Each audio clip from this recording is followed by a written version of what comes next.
FBI's National Security Divisions. I am honored to be here with you, representing the people of the United States, the FBI, who tackle the complex and grave threats we face with perseverance, professionalism, and integrity.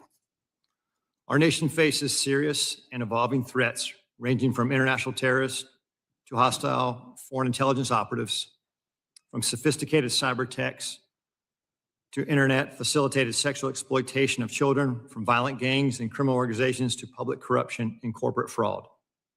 Keeping pace with these threats is a significant challenge. Our adversaries take advantage of the internet, social media, and emerging technologies like artificial intelligence to influence the American people, facilitate illegal activities, and recruit followers. Even as 2026 marks the 25th anniversary of the 9/11 attacks, terrorism remains a persistent but evolving threat. Over the past several years, the FBI has identified a particularly concerning uptick in the radicalization of young people. Radicalization of domestic terrorists most often occurs online. Social media and encryption have increased the speed and accessibility of the violent extremist content. International terrorists continue to pose one of the greatest, most immediate threats to the homeland. Some international terrorists and people located and radicalized to violence primarily inside the United States who are not receiving individualized direction from foreign terrorist organizations or FTOs, but are inspired to commit violence by FTOs such as ISIS and Al-Qaeda. Iran continues to plot attacks against former government officials in retaliation for the January 2020 death of Islamic Revolutionary Guard Corps, or IRGC, Commander Qasem Soleimani. Iran also continues to provide support to its proxies and terrorist organizations throughout the world, such as Lebanese Hezbollah. China, Russia, Iran, North Korea, and criminal ransomware continue to be the top cyber threats facing the United States. And there's no clear line where cyber criminal activity ends and nation-state activity begins. Critical infrastructure remains a highly attractive target for cyber criminals and nation-state actors due to the potential to cause widespread disruption, financial damage, and risk to our national security. The United States faces foreign intelligence threats as nations such as the People's Republic of China, Russia, and Iran become more aggressive and capable than ever. The PRC has deliberately created an environment that abuses global interconnectedness and encourages intellectual property acquisition using human intelligence officers, corrupt corporate insiders, foreign direct investment, and cyber intrusions. Russia continues to seek and acquire U.S. technologies to help rebuild its defense industrial base, relying on complex procurement networks to evade U.S. export controls and sanctions. The United States faces many criminal threats, including violent crime, financial and healthcare fraud, transnational and regional organized criminal enterprises, crimes against children, and human trafficking, violent threats against public election officials, personnel, and public corruption. Currently, the FBI-led task forces are staffed with over 9,000 federal, state, local, tribal, and territorial partners. Many of these task forces are focused on cartels, violent crime, drug trafficking, child exploitation, and human trafficking across our nation's communities. The FBI has and continues to establish strong capabilities to assess the threats, share intelligence, and leverage key technologies. We recruit the best to serve as special agents, intelligence analysts, and professional staff. Our leadership team views change and transformation as a positive tool for keeping the FBI focused on the gravest threats facing our nation. Over the past few months, we started the process to relocate hundreds of positions from the National Capital Region out to field offices across the country. This enhancement to field resources increases our investigative capacity across our 56 field offices and enhances the FBI's commitment to addressing violent crime, gangs, drugs, counterintelligence, and terrorism threats. Our fellow citizens look to us to protect the homeland from these threats. And every day, the men and women of the FBI continue to meet and exceed these expectations. I'm proud to represent them in testimony today, and I welcome your questions. Thank you, Director Goshin. My understanding is a witness may have to leave early today. While I want to be clear, the committee did not agree to a hard stop. All witnesses are here voluntarily and are free to go. If a witness does leave, the hearing will continue with the remaining witnesses. Members will be recognized by order of seniority for their 5 minutes of question. We want to get through as many members as possible. So even though I have been lenient before with the 5 minutes, I'm directing members and witnesses that we're going to strictly enforce the 5-minute rule today. I now recognize myself for 5 minutes of questions. Secretary Noem, I appreciate you being here today, and you've been on the job less than a year, and this is the second time appearing before the committee, which I think is the norm, and I do really appreciate you being here. And I know you have a very important job to do. You oversee a lot of different sub-agencies, so I know you can't always be here in person. And with that, as a committee, we still want to work with the administration and conduct our oversight. So I'm asking you if you can commit to making sure that in the future, if we want to have a hearing, you'll be able to supply maybe a deputy secretary or somebody to come specifically talk about that. Yes, Issues we talk about. yes, Mr. Chairman. I really appreciate that communication, and I think collaboration between the administration and Congress is key. Secretary Noem, I also wanted to ask you, in September, the department under FEMA proposed new allocations for counterterrorism grant funding, which cut dollars to New York by 80% because of a new formula. Considering New York is consistently a top terror target, this was surprising. We're grateful President Trump restored this grant funding, and pursuant to the present direction, has the department increased the allocation to New York?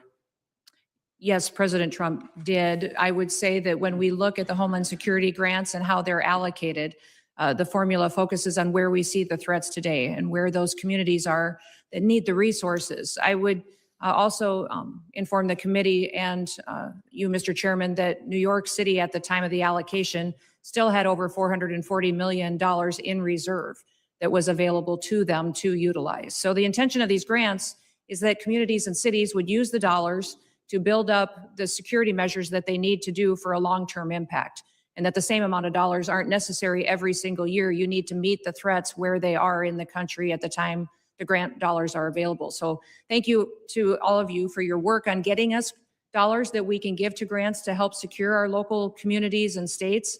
But when we're looking at cities that have hundreds of millions of dollars in reserves, we recognize that giving them hundreds of dollars of millions more may not be appropriate considering all of the threats that we have. But President Trump has sent more resources to New York City. We'll continue to meet the threats head on because that is our mission, is to make sure that we're looking at every single threat that we have. The formula that we have considered and have put in place recognizes what came over the border, where we see the infiltration going, which communities are impacted, and what we need to do to harden our systems. I appreciate that, Secretary, and I appreciate the work you're doing with the president. I appreciate his decision to send that increased money to New York. I have a question. Since this is about worldwide threats, can you discuss what DHS's most significant concerns are today for the country? I would say, Mr. Chairman, what keeps me up at night is that we don't necessarily know all of the people that are in this country, who they are and what their intentions are. We think up to 15 to 20 million people came in under the Biden administration on the invasion over the southern border. They were not vetted. They were allowed to pour in. Our parole programs, our asylum programs, our visa programs were all exploited, and the integrity was demolished under Joe Biden and the leadership of the Department of Homeland Security. And frankly, the entire department was neglected. In fact, I believe the secretary was told at times not to do certain things by the Biden administration to facilitate this invasion. So what keeps me up at night is the individuals that are in this country that wish to do us harm. And that is why we are so aggressive at making sure that we're going out and doing investigative work, finding those violent criminals, finding those people who shouldn't be in this country to begin with, and those that want to go after and to harm our American citizens. Thank you, Secretary. Director Goshin, as you heard and as you said, during the next few years, the United States will host more major events than ever before. This brings obvious security concerns, including counter drones, which we just passed some new authorities in the NDAA yesterday. How is the FBI preparing for counter drone threats during mass gathering events? Chairman, thank you for that question. Counter UAS, the passage of the legislation yesterday is a game changer for us. How we're preparing for that going forward, we just stood up a counter UAS school down in Huntsville, Alabama, where we will train federal officials, state locals, as well to assist with that preparation and implementation of using counter UAS technology. Prior to this passage, it was only the FBI and/or DHS that could provide that assistance. Now that this passage of authority, it will allow us to have a greater handling of the threat to a mass event. Thank you very much. I yield back. I now recognize the ranking member for 5 minutes of questions. Thank you very much, Mr. Chairman. Mr. Gladstein, will you tell me the organizations that pose on the domestic side, 2 of the organizations, number 1, number 2, threat to the homeland at this point? Can you please clarify, like organizations? Any domestic terrorist organization that poses a threat to the homeland as we speak? I'd say the first one, President Trump had just announced Executive Order Domestic Terrorist Organization, Antifa. That's our primary concern right now. All right, that's what President Trump did. What does the FBI say?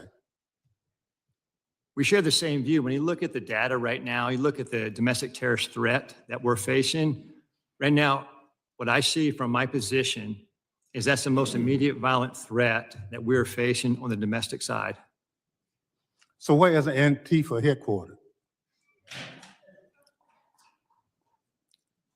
What we're doing right now with the organization, Where in the United States does Antifa exist? Yeah. If it's a terrorist organization and you've identified it as number 1. we are building out the infrastructure right now. So what does that mean?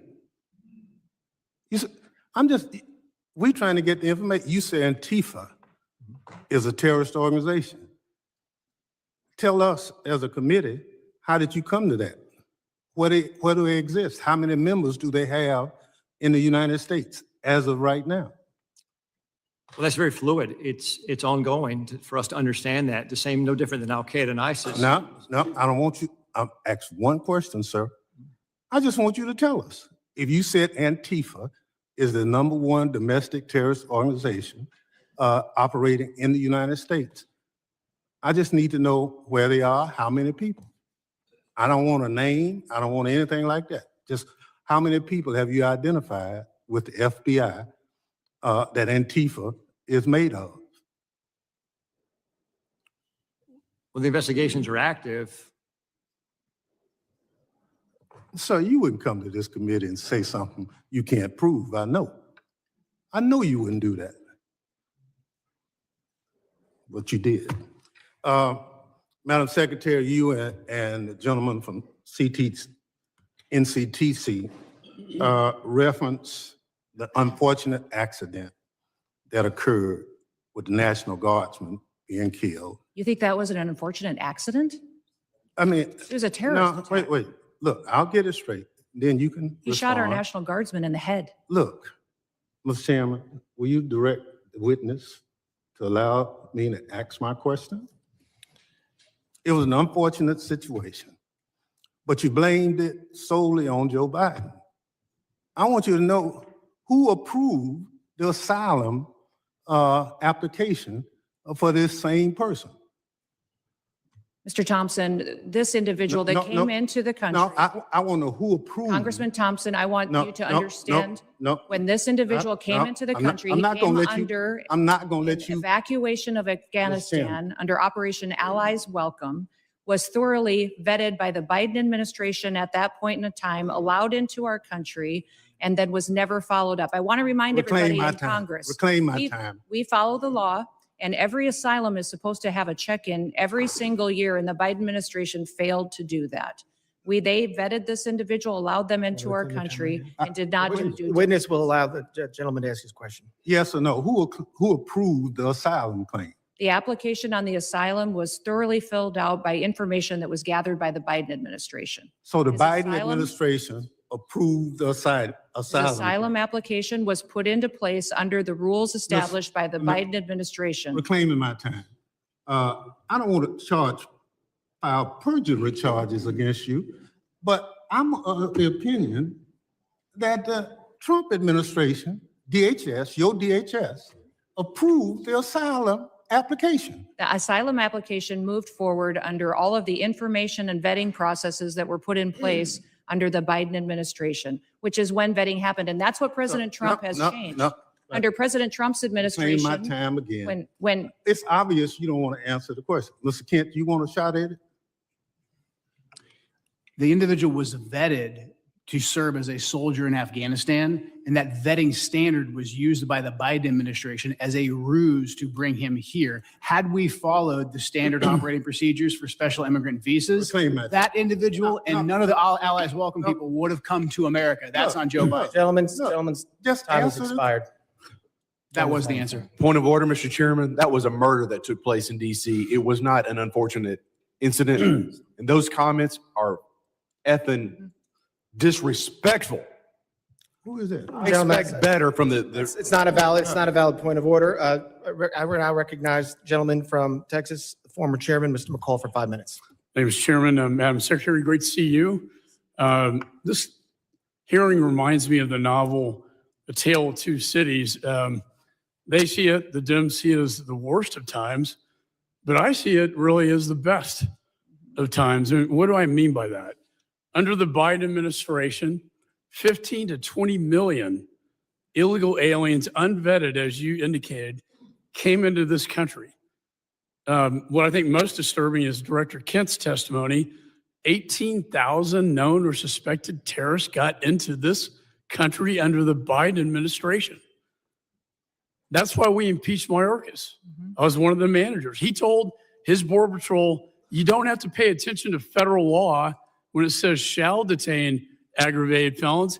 He disregarded federal law and says, you know what, may detain. It's discretionary. And guess what? We have thousands of aggravated felons now, or if not millions, in this country today. That was the worst of times. Let me go to the best of times. Most secure border I've seen in my 22 years in Congress. And I've dealt with this for a long time. Coming from Texas, being chairman of this committee, the daily crossings are 95% down from the prior administration. That's the best of times. Zero catch and release.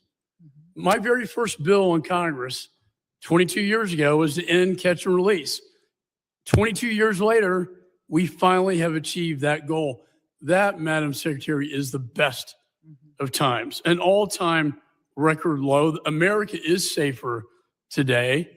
I feel so. And when I look at the Venezuelan vessels attacked, the president had every right under the Constitution, Article 2, international waters, cartels designated as FTOs, coming into our country to spread poison to kill Americans. If that's not self-defense, I don't know what it is. And then finally, Madam Secretary, thank you for taking out the shadow Iranian oil tankers headed from Venezuela to Cuba, getting around our sanctions that Congress passed. I'm finally seeing an administration flexing its muscle in this hemisphere, which has been neglected for so many years. So air, land, and sea is your charge. It's the military's charge as well. I see the land secure. I see the maritime borders getting more secure, and I applaud you for that. On the air secure piece, I chair the special events task force. That's FIFA, the Olympics, the 250th anniversary. Drones are the biggest threat as I see it. I see it in Ukraine and its conflict with Russia, and I see it across our border, and I see it at these events. If you could update me, and with the new NDA authorization to allow federal, state, and locals to work together to identify hostile adversary drones and take them down, can you tell me how that will impact your ability, Madam Secretary, to better secure these special events? Yes, thank you, Congressman McCall, and thank you for your leadership. I understand you're retiring, and I'm sad about that. You've been a statesman. Thank you for serving with such dignity. Thank you. The counter drone and drone technology that is out there today, frankly, our authorities haven't kept up with. And so thank you for that legislation. Thank you for giving us the opportunity to truly defend the homeland. Here at the Department of Homeland Security, we are going to be investing upwards to $1.5 billion into drone technology and counter drone technology and mitigation measures that we can deploy not just across different NSC events or large scale events that we're responsible for the security on, but also that we can use to partner with cities and states for celebrations and different things that they may hold as well. So we have the responsibility at the Department of Homeland Security for FIFA and the 11 cities that will be hosting the matches here in the United States, also the Olympics, the America 250 celebrations, also other national security events that happen, such as Mardi Gras and other events that are going on throughout the country. So this program that we will have will not only work within the events that the department is responsible for, but we will be able to sign agreements with states and cities to provide measures that they don't currently have. And we're working with the FAA as well to get what we need to be able to operate. And we don't want just to detect. We don't want to just monitor. We need to mitigate. We need to take these drones down. We need If to. I could add, my time's going to expire.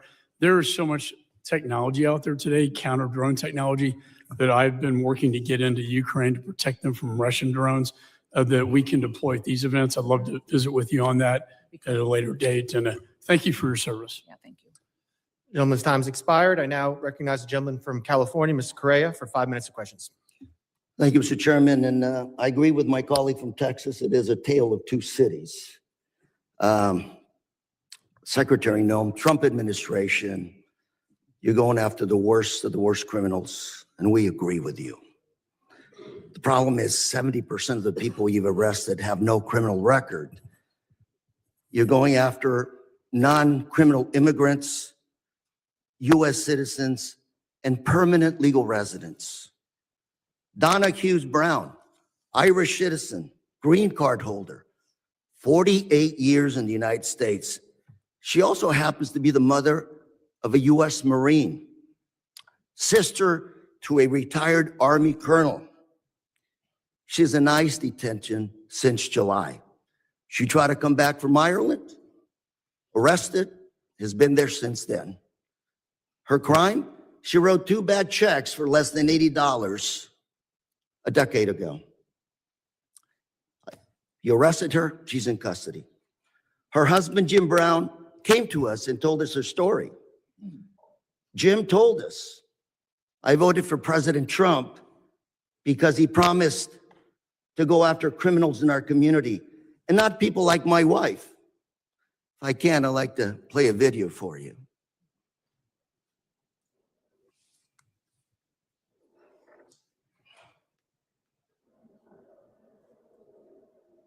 Then he also voted for President Trump. Yes, sir, Why did you vote for him? because I was an idiot. 80% of the evangelical Christian people were lied to, if you really want to know the truth, and that's exactly what happened. They said criminal, and I believe criminals need to be off the street. I just want to make sure people watching this understand who you are. My wife and I, when we don't work, we're ministers. We help the needy. That's what we do. And that's who they're arresting. It's Now, we've got Mr. Jim Brown before you. He's standing up. Hopefully you can talk to him a little bit. These people, Donna Hughes Brown, are not the individuals that should be deported. Another case, Narciso Barranco was beaten and arrested by masked agents while working as a landscaper. He's an undocumented immigrant, 30 years in this country, not a traffic ticket. Mr. Barranco is also the father of 3 U.S. Marines. 3 Marines. You want to make a movie of people like this. A man who comes to this country, instills patriotism in his kids. They swear an oath to serve and possibly give up their life for this country. We play a video on this as well, please.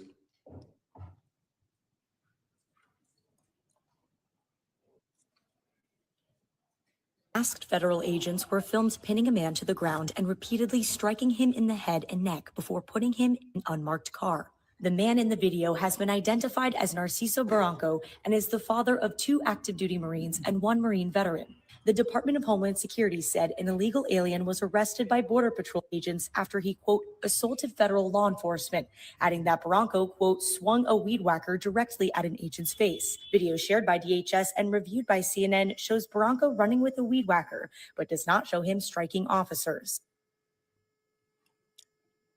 I also have with us today Alex Barranco behind you, a retired Marine. That's his father.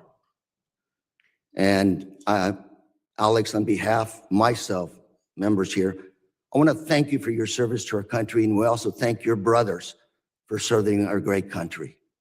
Thank you very much. Got another case. George Rete, 25-year-old, native of California, my home state. He's a U.S. citizen, Army veteran who served in Iraq. Well, on his way to work, he came to an immigration checkpoint. Pulled over. I don't know where officers deployed tear gas on him, broke his car window, pepper sprayed him, and dragged him out of his car.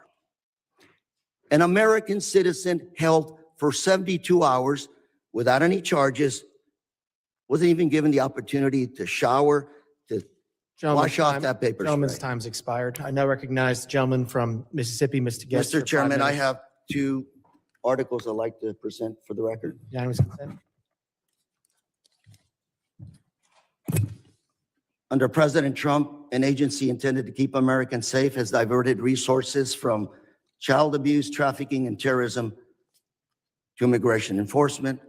Second is this letter from my Orange County Sheriff, Don Barnes, essentially talking about all the individuals under Prop 50 referred to ICE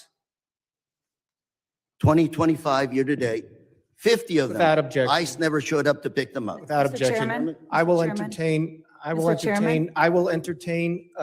UCs at the end of the hearing. I want to entertain all UC motions at the end of the hearing. We have witnesses. I want to make sure everybody has time. So if we do this now, we do have a witness has to leave. You're just going to be taking time from other members, but I will entertain UC motions at the end of this hearing. I now recognize the gentleman from Mississippi, Mr. Guest, for 5 minutes. Thank you, Mr. Chairman. Madam Secretary, it's great to see you again. Thanks for appearing before us again. I want to echo some of the remarks of Mr. McCall. I want to first thank you. I want to thank the men and women who serve under your command for the incredible job that you have done over the last 12 months. We have seen that you are active in enforcing the rule of law. We have seen a border that is as secure in our lifetime as we have ever seen. You mentioned in your opening statement over the last 4 years, we saw somewhere between 15 to 20 million illegal immigrants enter the country. Just looking at monthly statistical data, we know that under the Biden-Harris administration, that in December of 2024, that there were over 300,000 illegal immigrants who were encountered along the southern border in that month alone. Recent statistics by the Department of Homeland Security for October, the most recent statistics we have, show that the number of border encounters for October of this year under your leadership have dropped to 11,000, a decrease of over 95%. And so I want to thank you for that. I want to thank you for the work that your men and women have done to protect our borders from illegal narcotics entering the country. We saw a press release the Coast Guard sent out this week regarding Operation Pacific Viper. And they mentioned a specific seizure that occurred on December the 2nd by the Coast Guard cutter Monroe, in which in a single incident of interdiction that the Coast Guard had the largest maritime interdiction seizure in almost 20 years, seizing 20,000 pounds of cocaine in an individual seizure. So I thank you for your aggressive actions in enforcing the law and for the incredible work that you and the men and women under your command are doing. I want to talk about, as we talk about threats, I want to talk about threats against law enforcement. Last week, this committee, we had a hearing. The hearing was entitled When Badges Become Targets. And during that hearing, we talked about the threats to law enforcement, specifically federal law enforcement, and even specifically within federal law enforcement, the threats toward ICE agents, the threats toward you and other members of leadership within DHS. We know that those threats and those incidents of physical attack have escalated dramatically, in some cases over 1,000%. And part of the driving force, I believe, behind those threats is what I refer to as rhetoric against law enforcement. And I brought this up last week, and I want to bring this up again with you and give you a chance to briefly address this. These are just roughly 10 of the statements that I was able to easily find online by elected officials, governors, mayors, and where they were spewing what I believe to be very harmful statements toward law enforcement. Governor Pritzker claimed that ICE is grabbing people off the street and disappearing them, that our country is becoming Nazi Germany. Representative Crockett compared ICE to slave patrols. Representative Garcia referred to ICE as thugs. Representative Ramirez attacked ICE as a terror force, later a terrorist organization, and then later in the hearing said, let me be clear, the Department of Homeland Security, you can quote me on that, is the single biggest threat to public safety right now. Representative Tlaib said ICE is terrorizing our community, turning our country into a fascist police state. Representative Jayapal called ICE agents deranged and said it's inspiring to obstruct immigration enforcement.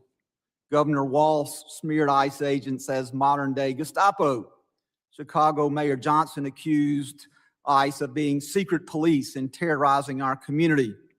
Representative Lynch referred to ICE agents as the Gestapo and nondescript thugs. And Representative Frost compared ICE operations to some of the worst horrors and crimes against humanity in history. And so, Secretary Noem, I'd like to give you a few moments to, one, address these statements and to speak to how these statements place the safety of our men and women of law enforcement at risk.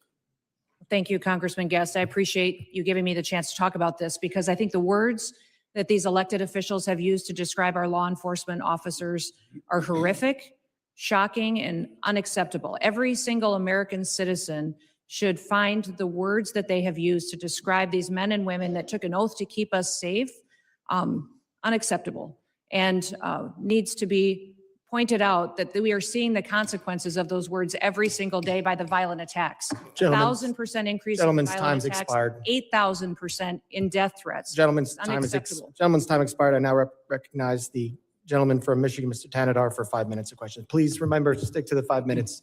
Thank you, Chairman Garbarino and Ranking Member Thompson, for having this hearing today. I know the American people have been demanding answers from this administration on their unlawful actions. So I hope we are able to get some useful answers from our witnesses today. Secretary Noem, this past May, I asked you during a congressional hearing if it was the policy of DHS to follow orders issued by federal courts. You said on the record, and I'm quoting here, we are following all federal orders. End of my quote, end of your quote. Secretary Noem, you lied to me under oath that day. You lied to the American people, and you have betrayed the trust placed upon you in your role as Secretary of Homeland Security. You defied federal court orders when you refused to order the deportation flights to El Salvador in March to turn around. Federal courts have also found your department to have violated federal injunctions in your continue to send non-citizens on deportation flights, with some courts having called your orders unlawful. Secretary Noem, I just have 3 questions for you. 1, why did you lie under oath by saying DHS was following all federal court orders when they clearly were not? Congressman. Question 2, let me finish my questions. Question 2, why did you mislead the American people when you said that no American citizens have been arrested or detained by federal immigration agents? And my last question, number 3, Donald Trump said that your ICE agents haven't gone far enough. Do you think terrorizing American citizens and assaulting peaceful protesters isn't far enough? Congressman, the Department of Homeland Security and this administration complies with all federal court orders. We always have and we always will. Not true. And we will continue to appeal. And sir, I will even tell you that at the highest court, at the Supreme Court, the Department of Homeland Security in our litigation has an over 90% success rate in winning at the highest court in our battle against activist judges across this country. Madam We have Secretary, activist judges that we will the, continue to appeal. And then when it gets to the highest court and we get a decision, it is proven that I we wanna are reclaim my right, time that we here. have been compliant. I will also say, you talk Madam about deporting of Secretary, US let Do me. you want me to answer your questions or not? I do, but let me, you haven't been telling us the truth.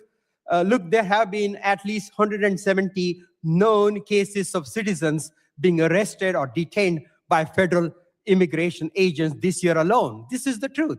Are you lying to the American people right now by denying these reports? When we are doing our targeted enforcement operations against criminal illegal aliens, individuals that are in that area may be detained until we verify who they are and then they are released. This has been done for years, and every single law enforcement operation that has always happened, we follow the same protocols and we continue to do that. We have never once detained or deported an American citizen. We have not held them Not and true. charged them. When we find out Not and verify their identity, then that is when they are released. You also asked about ICE agents going far enough. Sir, I will tell you that every single ICE agent, CBP agent, federal law enforcement officer that's out there doing their work every day, none of them will rest until our communities are safe. None of them will rest until Secretary, terrorists, no, it criminals is a fact that off you of our ignored federal streets orders. and our children and our grandchildren can grow Let up me in a reclaim country my that time truly here, is please. safe. Let me reclaim. Secretary, no, it is a fact that you ignored federal court orders in March and in May of this year. Do you plan on ignoring more federal orders? We always I'm comply sick with all of, federal sick court of your orders. lies. And the American people demand the Because truth. you keep saying it doesn't make it true. I am sick of your lies. The American people are sick of these lies. American people demand truth. America is very happy that finally they have a president in the White House that gets up every day to keep them safe. Madam Secretary, your incompetence and your inability to truthfully carry out your duties of Secretary of Homeland Security, if you're not fired, will you resign? Sir, I will consider your asking me to resign as an endorsement of my work.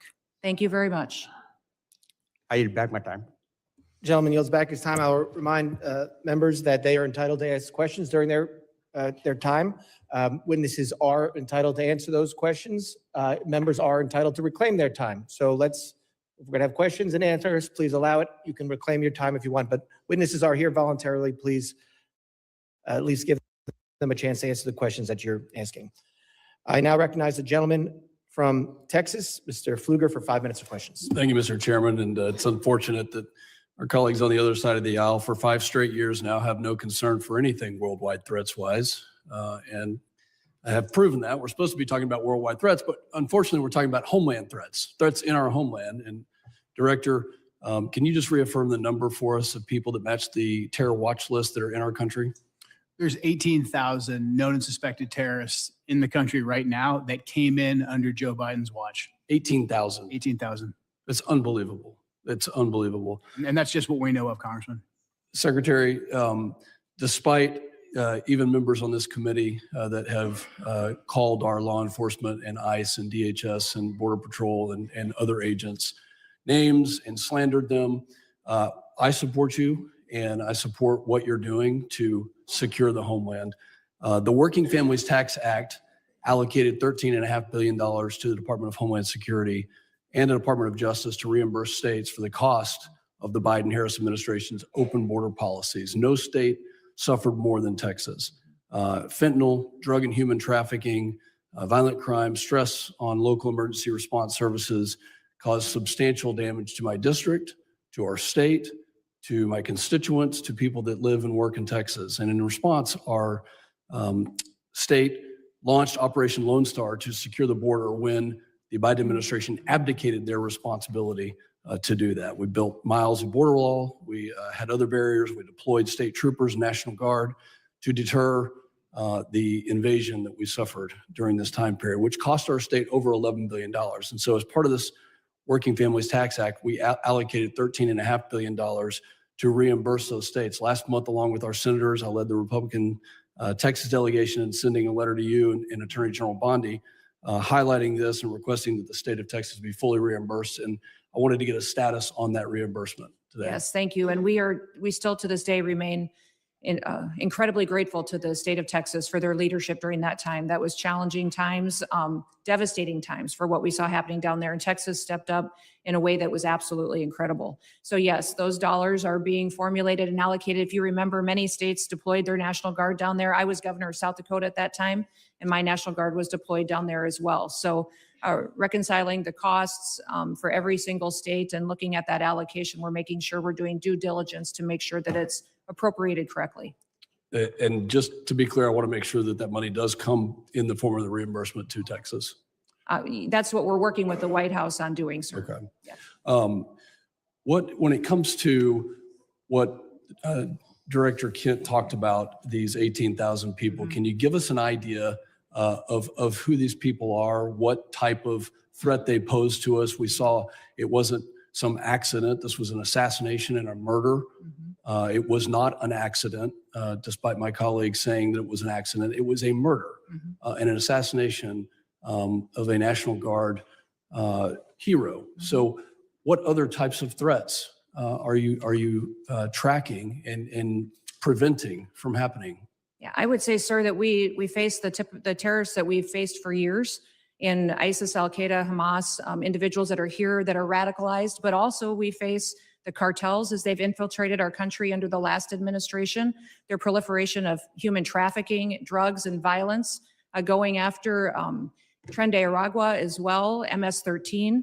Those individuals are still a very real, clear danger every day on the streets, and we encounter them, arrest them, and deport them and bring them to justice each and every day. Beyond that, sir, you even have gangs in cities that are localized that are terrorist organizations. The Latin Kings in Chicago are absolutely terrorists to their communities, and we work every day to make sure that we're protecting those communities. So I could not prioritize one over another because they're all killers. They're all killers, and they all are destroying families each and every day.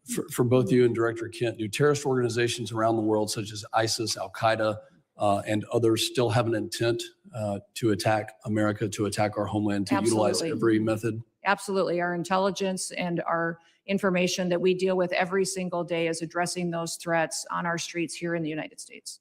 Director Kent, can you give us an idea of what those tactics, techniques, and procedures could be that we need to stay alert of? Honestly, the attacks of October 7th, the decentralized and just barbaric nature of that is the new terrorist playbook. They're not looking necessarily for a spectacular attack like we had on 9/11, but targets of opportunity like we tragically saw with the terrorist attack in Washington, D.C., these smaller cells or even individual operatives taking action. That's what has us very concerned, combined with just the sheer volume. My time has expired. Secretary, thank you for your commitment to reimburse Texas. I yield back. Gentleman's time's expired. I now recognize the gentleman from Rhode Island, Mr. Magaziner, for 5 minutes of questions. Madam Secretary, how many United States military veterans have you deported? Sir, we have not deported U.S. citizens or military veterans. I don't believe you served in the military. I haven't either, but I think you and I can agree that as Americans, we owe everything to those who have served our country in uniform, particularly those who have served in combat. Do you agree with that? Sir, I believe that people that are in this United States that are citizens have legal status here. Madam Secretary, we are joined on Zoom by a gentleman named Sejun Park. He is a United States Army combat veteran who was shot twice while serving our country in Panama in 1989. Like many veterans, he struggled with PTSD and substance abuse after his service. He was arrested in the 1990s for some minor drug offenses, nothing serious. He never hurt anyone besides himself, and he's been clean and sober for 14 years. He is a combat veteran, a Purple Heart recipient. He has sacrificed more for this country than most people ever have. Earlier this year, you deported him to Korea, a country he hasn't lived in since he was 7 years old. Will you join me in thanking Mr. Park for his service to our country? Sir, I'm grateful for every single person that has served our country and follows our And laws. can you please and tell knows Mr. that our Park laws why are you important deported and him? Every one of them needs to be enforced. But you understand that many veterans struggle with PTSD, many veterans struggle with substance abuse challenges. This man took 2 bullets for our country. You have broad authority, by the way, as secretary, to issue humanitarian parole, to do deferred action. Will you commit to at least looking at Mr. Park's case to see if you can help him find a pathway back to this country that he sacrificed so much for? I will absolutely look at his case, but I want you Thank to you. remember that Madam our Secretary, the programs need man to have behind integrity you, as please well. stand up, sir. His name is Jim Brown from Troy, Missouri. He is a Navy combat veteran who served our country in the Gulf War. He's married to a woman named Donna, who came to our country legally from Ireland when she was 11 years old. She has lived here for 48 years. Because of you, Jim's wife, Donna, has been in prison for the last 4 months. She did not come here illegally, and she has never committed any crime other than writing 2 bad checks totaling $80 10 years ago. She is currently in prison and facing deportation. Ms. Noem, will you thank Mr. Brown for his service to our country? Thank you, Mr. Brown, for your service to our country. Now, what possible explanation can there be for locking up his wife for 4 months when she has committed no crime other than writing a couple of bad checks for $80? Sir, it is not my prerogative, my latitude, or my job to pick and choose which laws in this country get enforced. You have and broad which ones discretion don't. as the secretary. We need to follow You can issue the law parole, you and can do all enforce kinds the of things, laws. but you're choosing not to. Will you commit again to just reviewing Donna's case and reuniting this combat veteran with his beloved wife who also loves this country? I will review the case. Now, Madam Secretary, you've already heard the story of Lance Corporal Alejandro Barranco, the United States Marine veteran who is behind you, who also has 2 brothers who are United States Marines. Will you thank Lance Corporal Barranco for his service? Thank you for your service. His father, Narcisco Barranco, is a landscaper in California who has lived peacefully in our country for 30 years and has no criminal record. Last spring, while he was mowing the lawn at an IHOP, ICE agents tackled him in the street and imprisoned him for weeks. A peaceful, hardworking man who raised 3 sons to be United States Marines. We need men of that character in this country. Again, as secretary, you have broad discretion. Will you consider Lance Corporal Barranco's father for parole in place to stay in our country, owing to the fact that he has contributed to our country by raising 3 United States Marines? This is an opportunity to remind everybody that every person that's in this country illegally has an opportunity to voluntarily go home Oh. and come back the right way. He Follow raised our 3 laws, United and States we will Marines. facilitate that. He has been living here But- peacefully, doing his job for 30 years. You have discretion. You are choosing not to use it. Madam Secretary, you promised America that you would go after the worst of the worst. But these people are not the worst of the worst. A Purple Heart recipient, a military spouse, the father of 3 Marines. And it's not just veterans and military families. You are locking up and deporting children with cancer, mothers with babies in the NICU, United States citizens. There are many problems with your leadership, but the biggest problem is this. You don't seem to know how to tell the difference between the good guys and the bad guys. Go after the bad guys. Go after the terrorists. Do not go after veterans, Marines, children, Gentleman's United time's States citizens. expired. I yield Gentleman's back. time's expired. I now recognize the gentlelady from Georgia, Ms. Green, for 5 minutes of questions. Thank you. The previously Democrat-controlled administration allowed over 13 million border crossers from over 170 countries and territories to break our laws, invade our country, rape our women and children, and murder our own people. They set all-time records for the highest number of illegal aliens ever encountered in a single day at 14,500, in a single month at 370,000, and in a single year at 3 million, not including the known gotaways. Thanks to Secretary Noem and the hard work of Tom Homan and all the brave men and women at DHS, our new Republican-controlled admin has produced the safest and most secure border our country has ever seen. Thank you very much for that. For the 7th consecutive month, U.S. Border Patrol released 0 illegal aliens into the United States. Daily average apprehensions at the southern border are 95% lower than the daily average under the last administration. 10 months under Trump has seen less apprehensions than 1 month under Biden. Since January 21 through the end of November, there have been 117,105 total enforcement encounters along the southwest border, which is nearly 40% less than the monthly average during the Biden administration. Meanwhile, there has been an 8,000 increase in death threats against ICE law enforcement. Secretary Noem, back in July, the department put out a press release titled Worst of the Worst. Criminal proceedings begin in a case of transgender illegal alien accused of rape, child rape, not just rape, child rape of a 14-year-old boy in a sanctuary New York City bathroom. I wanted to highlight this case because it encapsulates so many different violent policies of Democrats. This is an increase in trans violence with their embrace of gender ideology, an egregious catch and release policy implemented under the last 4 years, and sanctuary cities that harbor criminal illegal alien monsters that have raped and murdered many Americans. Can you discuss further what you're facing in these sanctuary cities and the illegal alien monsters that have been released into American communities under the Biden administration? Yeah, unfortunately, Congresswoman, we arrest individuals like that every day because they're so prevalent on our streets because of what happened under the Biden administration. Every day we're able to go out and encounter and bring to justice individuals who are raping our children, murdering our mothers, our grandmothers, our families are devastated by them. And I'm shocked at the Democrats' constant defense of these individual criminals over the American citizen that is out there just trying to live their lives, put food on the table, and live the American dream.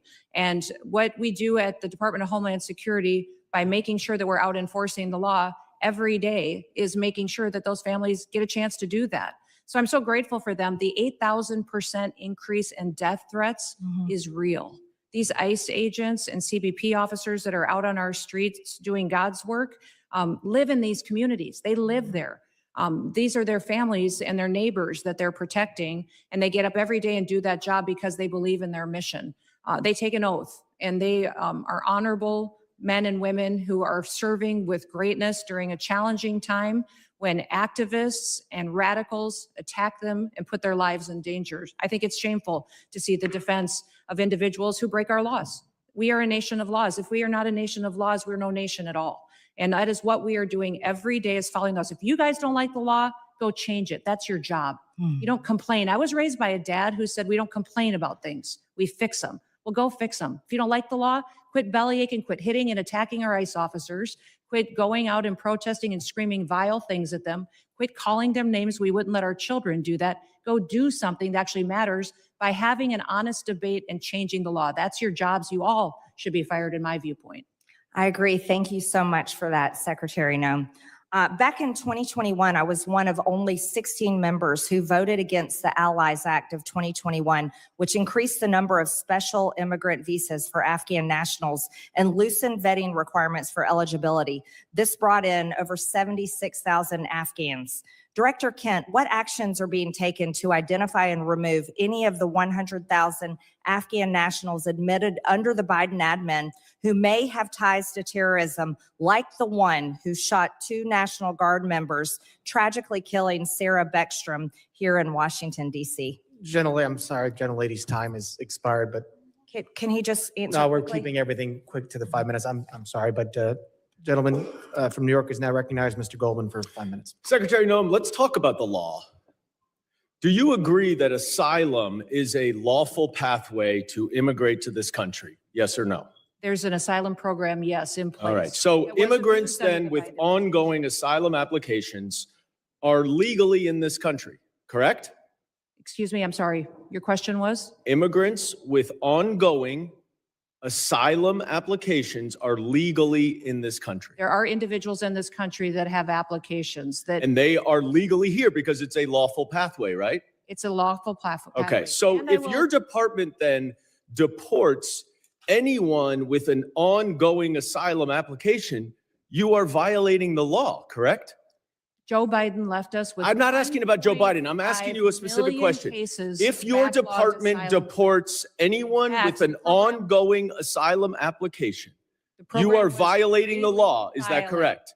It was greatly violated when they allowed. I'm 1.5 asking million you. People to come I'm in and asking you. granted asylum applications. Why are you filibustering? Why by can't you ignoring answer the laws. question? It's a Because, simple Joe, question. Your president If your and department your secretary deports did not anyone follow the law, with an ongoing applications asylum were application, you are violating the law. Isn't that correct? the asylum program was Okay. broken under the Mr. last. Chairman, I'll reclaim my time. She's not answering the question.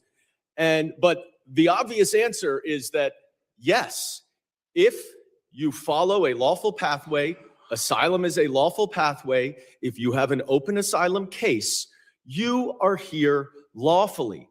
But the problem that we are seeing around the country is that you are not following the law. Don't tell us to change the law. If you don't like the asylum system, you change the asylum law. Bring it to us. We'll work with you. I think it needs to be changed. But you can't just decide that you're not going to follow the law, and asylum is a law, and deport people who have ongoing applications. Unfortunately, that is exactly what's happening. It's happening across the street from my office right in New York City. Numerous, thousands of people who have come to court appearances, have left them with open asylum applications, have been arrested. And then they've been shipped off and many deported. In September, one applicant was ripped away from his wife and small children after such a court appearance. And then this happened to his wife. Please play the video. No, it's not. It's not this one. All right, it's not this video. Here it is.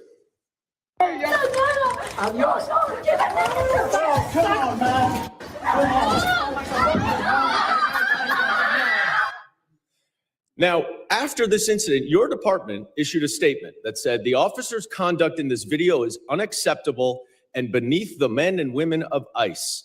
Our ICE law enforcement are held to the highest professional standards, and this officer is being relieved of current duties as we conduct a full investigation. 3 days later, you reinstated that officer and you put him back on duty. I sent you a letter and asked you what investigation was done and why was he reinstated. You did not answer that letter. So I'm going to give you an opportunity right here to explain to me that if that officer's conduct was, quote, beneath the men and women of ICE, unquote, why did you reinstate him? Sir, that investigation was completed. I can give you that investigation and the information that you would like. This is. Well, I wrote you 2 months ago. Why haven't you given it to me I'm yet? actually surprised that you haven't gotten it. I'm going to ask my staff about that. Well, you because shouldn't I be have surprised responded because generally to speaking, you hundreds do and not hundreds, if respond not to thousands us. of your letters. Now, the other problem New that we York are is when he had seeing this all job, over didn't the respond to letters country for years. is that your officers are wearing masks, are dressed in plain clothes, often going around without identification. All of our officers are And identified. I'm not asking a question. I introduced the No Secret Police Act to stop this. And we now have 113 co-sponsors so that they will not be masked and that they will identify themselves. Now, you say all of them are identifying themselves. That is not the case because last month in New York City again, the NYPD officers were injured by your masked plainclothes ICE officers after they were called from 911 as residents witnessed your officers pulling individuals out of their vehicles and chasing them down the street. I also asked you what happened there. How were the NYPD officers injured by your officers? And you didn't respond. What's the answer? Sir, our individual Gentlemen's officers time are is identified. time has expired. I yield I back. recognize gentleman from Texas, Mr. Gonzalez, 5 minutes. Thank you, Chairman. Thank you, Secretary Noem. Thank you, Director Kent and Director Glasson, for your patriotism, your service to our country. Thank you to the families for allowing everyone to serve. We're grateful for that. Democrats like to show clip after clip. I represent a district that's half of the southern border. Our lives were turned upside down under Joe Biden, and now we have our lives back due to President Trump and due to the policies that y'all are executing. So thank you. I have one question, but I'm going to try to, if there's time. I think it'd be important for the American people to get an update on the role Coast Guard played in the Venezuela oil tanker seizure. But first, I'd like to once again, thank you for being here. And so I'd like to first thank you, CISA. Thank you for keeping our nation's critical infrastructure safe. You are our nation's cyber first responders. Thank you to the Coast Guard. During our Texas floods, you showed up, Coast Guard showed up, you saved lives. Thank you to the Coast Guard for all the work that they've done in Jayadov South. They've been the tip of the spear in the Southcom AOR for a long time. Their work often goes unnoticed. Thank you, HSI, for leading these anti-gang task force. They work. They're going out there. You're apprehending murderers. You're apprehending sexual offenders. You're doing it in a local, state, federal way. They're working. Thank you for that. Thank you, ICE. Thank you for keeping us safe by deporting all these people. I really appreciate the innovative idea of DHS owning its own airplanes. It's ridiculous that we had to essentially contract out in order to have these repatriation flights. That is a game changer. Thank you for that. Thank you, ERO, for adding bed space. This is exactly how we continue to deport the millions of convicted criminal aliens that are in this country. Thank you, NCTC, for keeping us safe. You're exactly right. We thank you for vetting, for going out and finally doing the role of vetting these people. You and I served overseas. Many of us did. And we know oftentimes it was more dangerous at the chow hall than outside the wire, right? So thank you for that vetting. Thank you, Border Patrol, for ending catch and release. Thank you, TSA, for keeping us safe during all our travel, and then also looking into any future vulnerabilities. Thank you, Secret Service. Thank you for not only keeping our leaders safe, but a lot of people don't realize Secret Service is key to school safety. I think that's just so important that brings us all together. I wanted to say I want to use the bulk of my time to just thank you, because we don't do that enough here. It's always finger pointing. It's always somebody else's fault. Please go back to your agencies and thank the men and women that are serving every day and helping to keep this country safe. With that, I'd like to give you a little time to talk about the Venezuelan situation and what the Coast Guard is doing.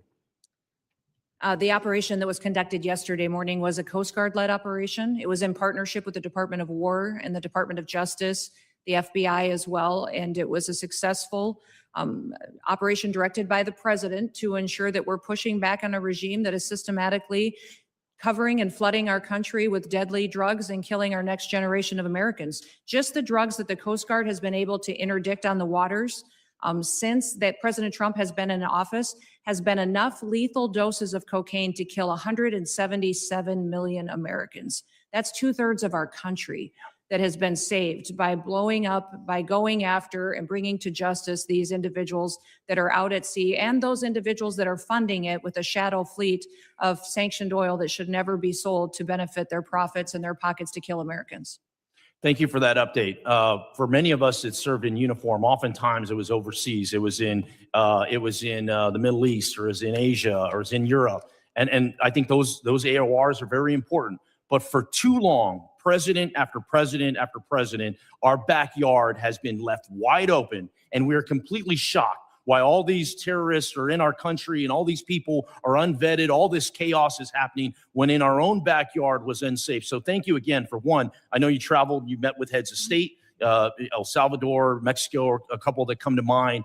But I just want to thank you and for making our backyard a priority and ultimately to keep Americans safe. Texans are more safe today than we were a year ago. And a lot of that is due to President Trump and due to the leadership that I'm seeing right here of executing those policies. Thank you, thank you, thank you. With that, Chairman, I yield back.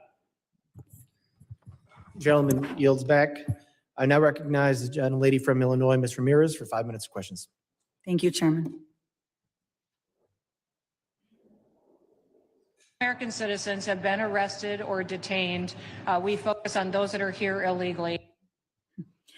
Secretary Noem, you lie and you lied to the American people. I will be including into the record an article by ProPublica from October 16, 2025, entitled, "We found that more than 170 U.S. citizens have been held by immigration agents. They've been kicked."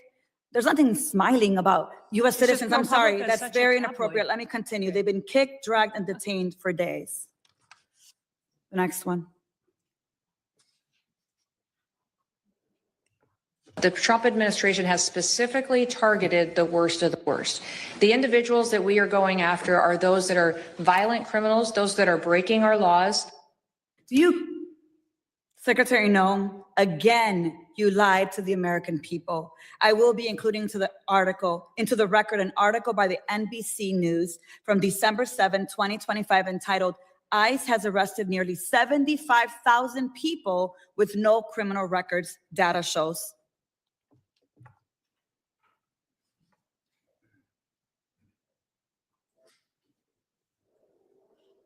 The co-equal branch of government, and it is your obligation as a member of the executive branch to honor decisions made by the highest court of the land. Yes or no, Secretary?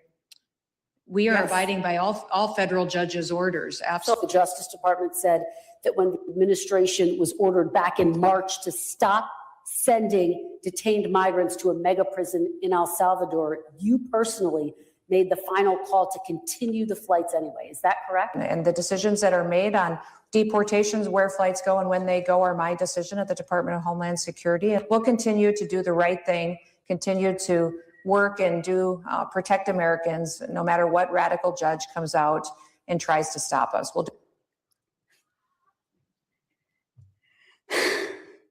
You lied on the record, and you lied to members of this committee. You violated court orders by not turning around deportation flights bound for El Salvador, where we know that hundreds of people under your leadership have reported that they were raped, they were beaten, and they nearly died. And your agents used chemical weapons in Chicago despite court orders from District Court Judge Ellis forbidding their use. Secretary Noem, you, Gregory Bovino, and your ICBP and DHS deputized agents have waged an unaccountable, unlawful, unconstitutional war against communities across the nation. Our residents have been surveilled, they've been threatened, they've been tear gassed, they've been hit with pepper balls, they've been shot, they've been subjected to warrantless arrest and precision immobilization maneuvers, they've been kidnapped and disappeared under your leadership. So we have a lot to talk about. But you and your department continue to reject congressional oversight. And you know how I know this? I know this because I've requested a meeting with ICE Field Office Director Russell Hutt. I requested a meeting with Field Office Director Samuel Olson. And when you came to Chicago on October 3rd, I publicly and formally requested a meeting with you. So I'm going to be including a letter I sent on October 3rd requesting a meeting with Secretary Noem. So Secretary Noem, I want to ask you again. Will you commit to meet with me, yes or no? Yes, absolutely. Thank you. Thank you. So we have a lot to talk about. And actually, my scheduler has a couple dates that I'll get to you after this meeting. I appreciate that. So look, I want to be very clear. You have misused resources appropriated by Congress. You've engaged in unethical behavior. You have repeatedly made false and misleading statements to Congress and to the press, and you've undermined the separation of powers and disregarded the role of Congress and the courts. Bottom line, you lie with impunity, you reject checks and balances, and you ignore Congress and the courts. Your options are limited. Either you're going to resign, Trump's going to fire you, or you will be impeached. I've already called for your resignation. You may remember I hand-delivered my request to you back in May, and I urge you to reconsider resignation because I've taken the first step towards your impeachment, and I've called on the Judiciary Committee to open an investigation into your lawlessness. Mr. Chairman, I know that at the end we'll be entering a number of articles into consent, but since I have a few moments, I ask unanimous consent to enter into the record a letter calling the Judiciary Committee to investigate Secretary Noem's impeachable offenses. Whatever you choose, the American people will have justice, Secretary, and you will be held accountable. I'm going to make sure of that every single day. With that, Mr. Chair, I yield back. Gentlelady yields back. I now recognize the gentleman from Texas, Mr. Luttrell, for 5 minutes of questions. Thank you, Mr. Chairman, Madam Secretary. It's good to see you, and thank you again for coming to Texas after the Kerrville floods. Your team was amazing. Their interaction with the leadership in our state, up and down the chain of command, was outstanding. Not something I read about, I saw it. So I'm speaking from the truth. So let's talk about worldwide threats, if you don't mind. This may go back and forth to Mr. Glasheen and Mr. Kent. My questions, first and foremost, is The nefarious actors globally, they're kind of everywhere. And as we try to protect the motherland, in the cyberspace, air, sea, and land, something's come to my attention in the committee hearing we had earlier, undersea cabling. And I don't know if you're a subject matter expert on this. I really wasn't until this hearing. But a large amount of our information flows under the water, something that most people aren't aware of, but I can assure you that the bad actors globally probably are. Now, it's multi-jurisdictional from what I understand. It's the Department of Justice, it's Department of War, and then it's Department of Homeland Security. And they kind of juggle these, kind of juggle the effort. Can you give me some insight on the protection mechanism that Homeland Security has for our undersea cabling? And I consider this a very viable threat specifically for information flow, since considering everything that goes back and forth across the water. Can you give me a kind of a high-level briefing considering the atmosphere of what we're looking at? Yes, I can, and I'll try to leave some time for the other individuals too. But the Department of Homeland Security has 23 different components. Several of them have some responsibility for surveillance and monitoring of those cables and the information that flows through them. So CISA is our cybersecurity agency, which looks for bad actors, hunts down those bad actors, and then hardens our systems. So where we see a weakness or a vulnerability, they help us do that with the interactions we have with private companies, their communications, or other countries. But then we also have our Coast Guard out on the waters each and every day, which help us with surveillance activities to see if there's nefarious actors that would be out there jeopardizing those systems. We have INA, which is our intelligence and analysis. They are the ones that are helping us with our covert operations. They're the ones who are coordinating with our intelligence agencies on what we see as hacking attempts or enemies that would try to endanger those cables or cut them, damage them so that they couldn't be utilized to keep our critical infrastructure going.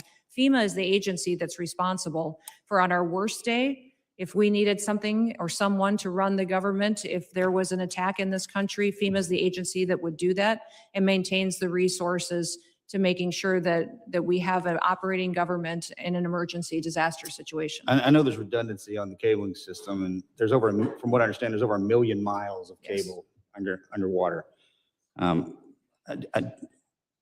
want to make sure that we have enough protection in place so the ripple effect is not catastrophic to the country.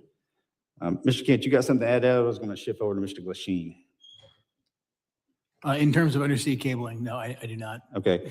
Mr. Glasheen, I have a question for you. So as far as trafficking, human trafficking, drug trafficking, this always hurts me to say this, but Houston, Texas is in my district, and it is the worst city in the country for sex trafficking in the country. I just cannot believe that. What is the FBI doing amongst other agencies? You just happen to be sitting here in front of me. And Madam Secretary, you can probably jump in on this too. Enough's enough. I understand the complexities of the World Wide Web and how these bastards are doing this, and we can't seem to grab a hold of them. What's the answer? Our HSI investigators specialize in child trafficking and human trafficking. They get up every single day and hunt down those individuals that victimize our children and partner with nonprofits and other agencies with the FBI to do that. Yes, it's shocking to me that Houston is one of the hotbeds as well. We need to take a better look at this because we're losing. I mean, we're losing so bad. I don't even know how to define it. And this has been happening. I said this exact same thing to Mr. Mayorkas, and if I was here before that, I'd say the same thing again. It's just, we have not figured it out. Mr. Glasheen, you got anything for that?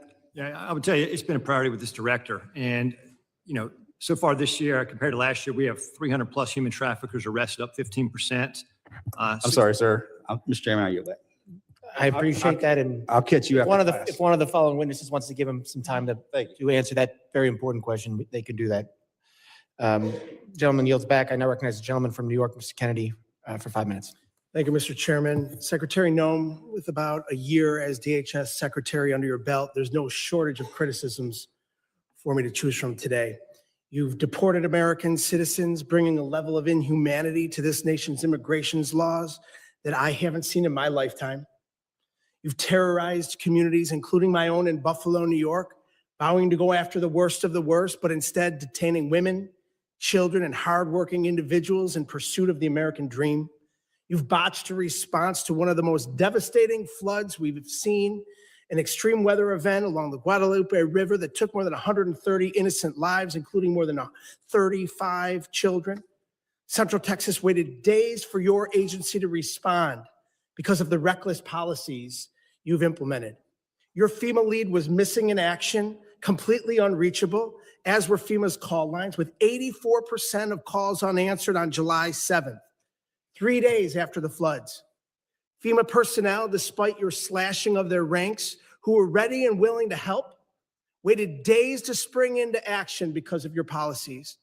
Disasters do not wait for bureaucracy. Your abysmal performance goes beyond your woeful disaster response. You've also taken a sledgehammer to FEMA's recovery, preparedness, and mitigation missions. You canceled more than $4 billion in building resilient infrastructure in communities funds, a program that helps communities reduce their risk of natural disasters. You withheld millions in FEMA funds for emergency alerting infrastructure found to be in violation of the Impound Control Act. You, perhaps most critical to my state of New York, canceled more than 90% of New York State's Homeland Security Program funding, including $134 million in urban area security initiative funds for New York City's greater metropolitan areas. You have mismanaged these grants to the point where cities and states, including New York, are suing you to recover counterterrorism funding that's lawfully theirs and that Congress intended for them to receive. It's a tragedy that we're here today discussing these cuts to counterterrorism and security grant funds for a city that was the main site of the September 11th attacks, the entire reason your department was established in the first place. As the ranking member of the Subcommittee on Emergency Management, it's my responsibility to show the American public how you've systemically upended FEMA and emergency preparedness as we know it. So I have a couple of questions. Simple yes or no answer will suffice. Would you agree with the national security officials' assessment that the United States has been operating in a heightened threat environment for several years now? Yes. Yes or no? Would you say New York City is susceptible to these kinds of security threats? Yes, and that's why they should spend. So with New York City being $440 the million number they one had in terrorist reserves target in the the nation. federal government gave them With to New use York to City secure being their the number, city, why I reclaim my they did time, with not New York spend. City being the They number did not one spend the security hundreds of threat in millions this of dollars nation, they had it's to secure their unconscionable city that you would and to cut release criminals on the street each and every day. $134 million in urban area security initiative funding for the city of New York. What compelled you to knowingly make our cities less safe with these funding cuts? What compels you, your mayor, and your governor to release thousands of criminals on the streets rather than to turn them over to ICE? You'd rather release Secretary Noem, a murderer out onto your Noem, you street, a cut rapist on your $134 street, million and honor our detainers. in You should funds honor our to detainers. support the against violent security criminals of and New get them York out of New York City City. and the state of New York, the number one threat in this nation. In your own words, your cuts are blatantly political, callous, and outright dangerous. It's clear you have no interest in countering real threats in the homeland. While high-risk cities and disaster zones wait for help, you've devoted the past 11 months of violent raids, anti-police policies, and nonstop photo ops. You've brought shame to a department that was created after 9/11 in a time of unity to protect our people. Your failure to lead is a direct threat to the homeland security in our nation, and you should resign immediately. I yield back. Gentleman yields back. I now recognize the gentleman from Alabama, Mr. Strong, for 5 minutes of questions. Thank you, Mr. Chairman, ranking member, and members of this committee. I thank you too, to our witnesses, for being here today, for your work to protect the homeland in an increasingly complex threat environment. My question today focuses specifically on the evolving drone threat. Mr. Glasheen, the FBI's National Counter UAS Training Center at Redstone Arsenal is now the central hub for preparing federal, state, and local partners for drone threats at major events. What makes Redstone Arsenal such an effective location for this mission? And how does that setting support the scale of training required for World Cup, America 250, and the 2028 Olympics? Thank you for your question, Congressman. What makes Redstone a great partner for us is, one, the support that we have from Congress. Number two, the space we have there. The FBI has been in Huntsville for a long time. Huntsville also houses our Special Agent Bomb Technician Program, where we train bomb technicians, EOD professionals across the United States, and we model the counter UAS school off of that. So that proof of concept has been in place, and we're mirroring that process to train the counter UAS operators. Thank you. I was there for the inaugural graduation. I'm telling you, it was most impressive. I can assure you there's no other location in the country that offers the same mix of controlled airspace, testing ranges, partnered agencies, and mission infrastructure that the FBI has at Redstone Arsenal.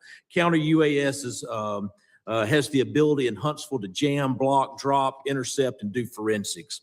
As demand for this specialized training grows, what investment should Congress prioritize to ensure long-term stability for this mission at Redstone?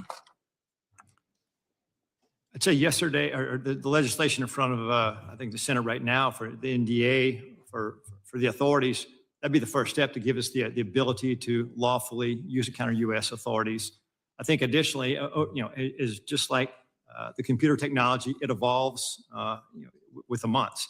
And so the counter UAS technology is going to change. So have the appropriate funding, the support to stay up with that technology so we can mitigate the threats that our nation faces. Thank you. Those graduates were from all over the country, and it was most impressive. Secretary Noem, this committee has failed to thank you for your faithful service to America. The southern border is closed. Human smugglers, drug traffickers, and illegal aliens that invaded this country from more than 160 different countries are being returned to the country of their origin. Fentanyl poisonings are down more than 35%. Secretary Noem, thank you for your efforts to keep these drugs out of our country in an effort to save a generation of Americans. It's not a Republican issue.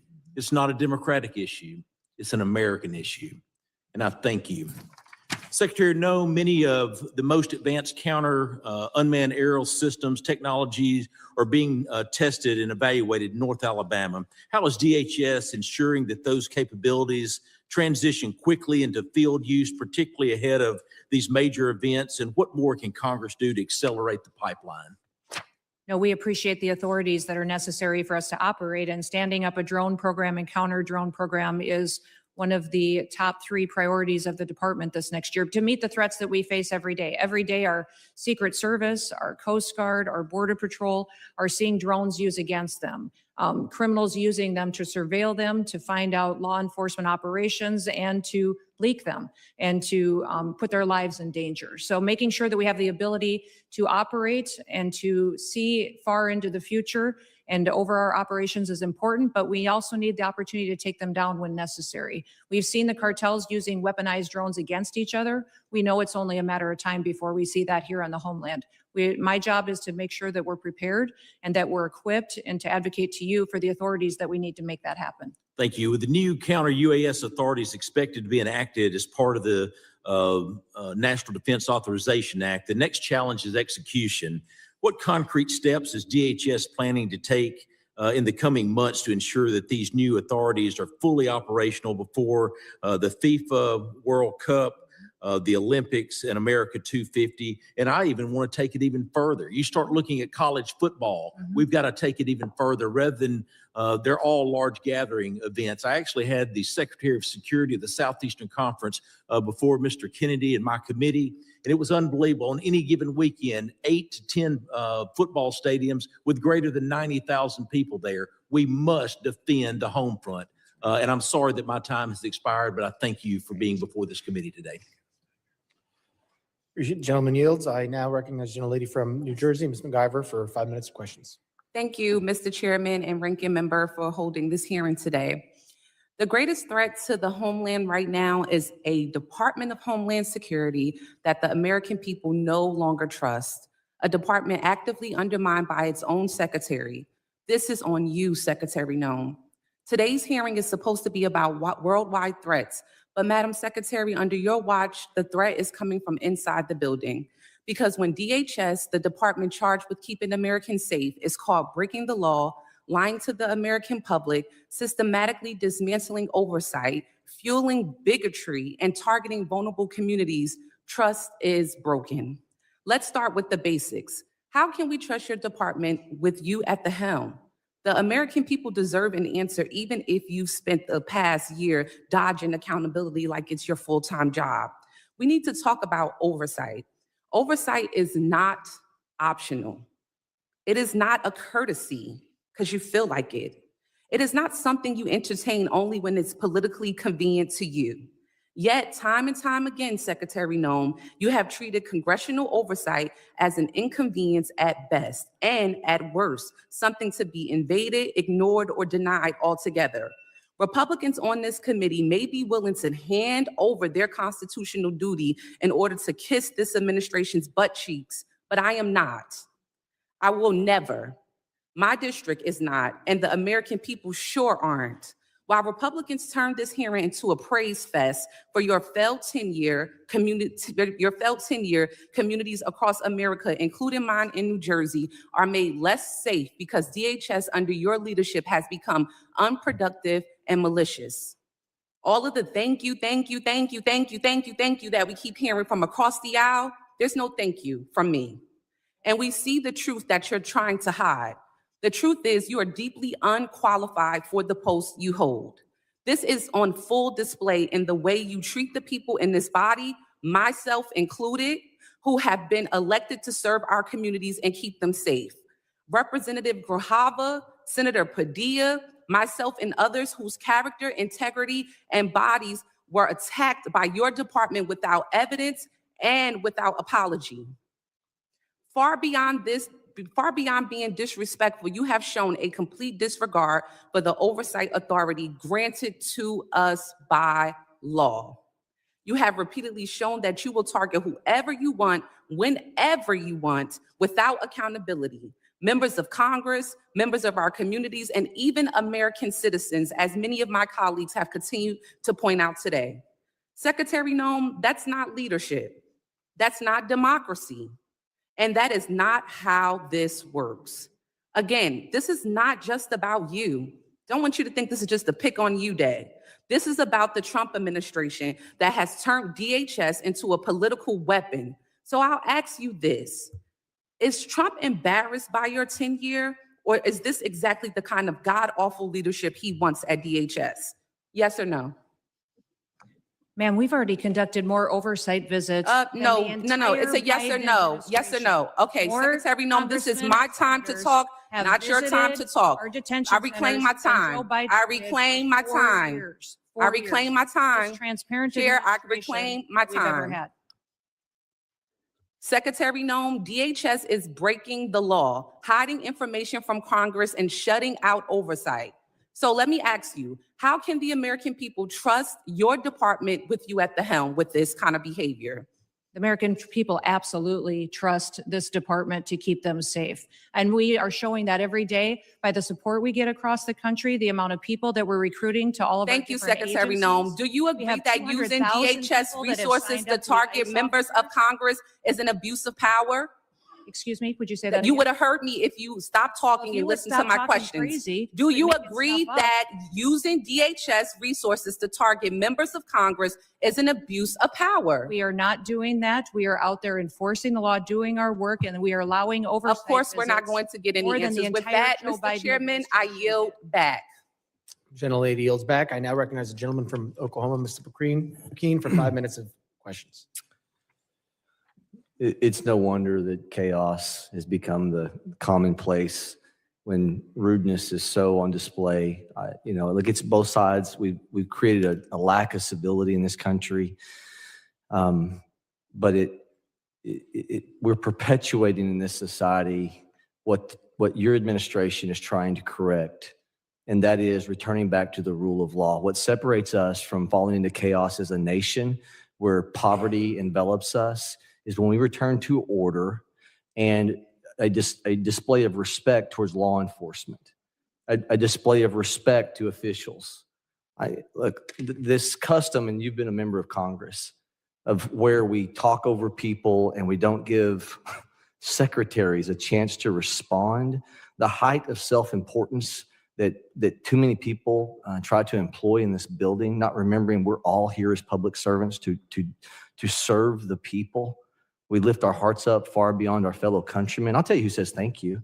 It's those whose families that were the victim of assaults and rapes and murders under the auto pen period the last 4 years. They say thank you. Those who see the madness of lawlessness, a lack of respect to law enforcement, the heightened element of law enforcement sitting in their vehicles and being targeted, say thank you. Those families of law enforcement whose addresses are being put out in public so they can intimidate not only the law enforcement officials, but their families to try to put them into a place of fear, say thank you for common sense returning back into this country. If we do not have a respect of authority, a respect of law enforcement, thank you for allowing arrests to happen when someone spits at law enforcement. Thank you. FEMA, you were assaulted a minute ago verbally over what you're doing with FEMA. I will tell you, as somebody that comes from a state that has more tornadoes, Oklahoma, than probably any other state, thank you for looking at how we can save money through efficiencies. Our state would love the opportunity of what this administration is talking about, of returning power and decision-making back to states. As I've said to you before, of a person who sat on a bulldozer watching the madness of trying to comply with EPA regs that have built their way into FEMA and people's homes destroyed. And as a state lawmaker, pushing timber around on a dozer trying to comply and get taking the time off from time of exercise as a lawmaker trying to help people. And I saw the craziness of federal regulations. Thank you for looking and not taking your foot off the gas of trying to put more money back into national security from the waste that has happened through endless regs. All right, now I'm going to get to a question, Could I Secretary. say something about FEMA? Absolutely, you can. Thank you. The only grants that weren't funded, the individual ones that you were talking about, mitigation ahead, were ones that were weaponized to fund the Green New Deal and for climate change. And those were redirected to true mitigation efforts. FEMA today is deploying resources 2 times faster on average than in history, which means the dollars are going out twice as fast than they ever have before. And the president, as soon as these disasters are happening, is deploying those resources to Republican and Democrat states. New Mexico, Texas, Alaska, they're all getting dollars immediately, and we're responding immediately to our people. I have to actually leave this hearing early because the FEMA Review Council is giving their report today on suggestions for changes to FEMA. Thank you for not taking your foot off the gas I have on to that. co-chair it, but I will be leaving soon to have to go do that. But those suggestions are Republicans and Democrats coming forward with how FEMA should go forward in the future based on the president's vision for making sure that states get the chance to manage it and that local emergency managers get the chance to go and help their communities in a much more efficient way. Take those monies and let's move them to true national security through waste and inefficiencies. Where we've deployed money for snow movement. We have deployed money previously to move snow that melts. Okay, I want to just throw this open to you and Director Kent, whoever wants to take this. We have to find a balance between making sure the First Amendment is preserved at all costs, but also protecting law enforcement. The social media heightened of a hearing that the chairman held last week. Great hearing.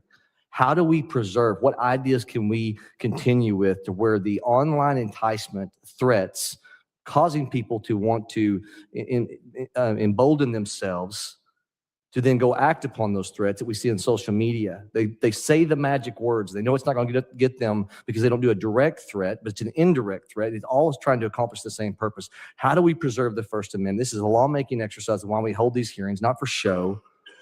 How do we come up with a way to preserve the First Amendment and stop the insanity of these indirect threats that are going after your law enforcement officials? I apologize. Gentleman's time has expired. I know the secretary has to leave, and I would now recognize a gentlelady from Texas, Ms. Johnson, for 5 minutes of questions. I'm just going to take the position that she was scared of my questions. Mr. Chairman, if we could stop the clock and Oh, yes, wait no, till after all absolutely. this. Clerk will suspend. If we could reset the time, Yes. that would be helpful. We'll reset the clock.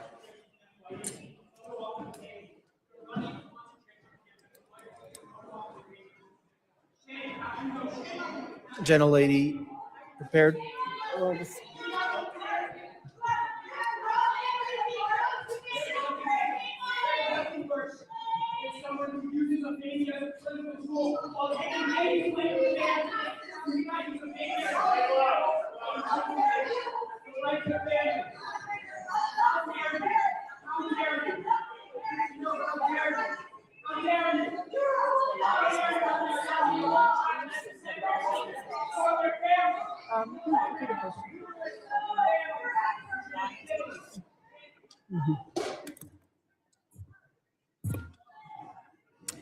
Okay.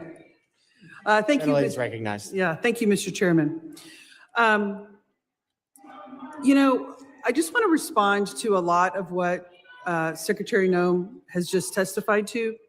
And gentlemen, I have some comments that I hope you'll take back to the Secretary and to the department. If there's anything that is clear about what is going on in this country, is that the rhetoric and fear that is happening is at an all-time escalated high. And we're all describing different aspects of it. Fear of law enforcement, fear of citizens, fear of people who are legally in this country. Because it's the rhetoric that is happening from the very top that is being decimated down level, and that is really, really dangerous. And one of the things that the Secretary said was she is restoring the rule of law. That is absolutely not true, because the rule of law is founded on two fundamental principles: that if you are going to be subject to a criminal arrest in this country, that there is probable cause to do so. You can't just snatch somebody walking into a coffee shop because of the color of their skin. There's no probable cause for that.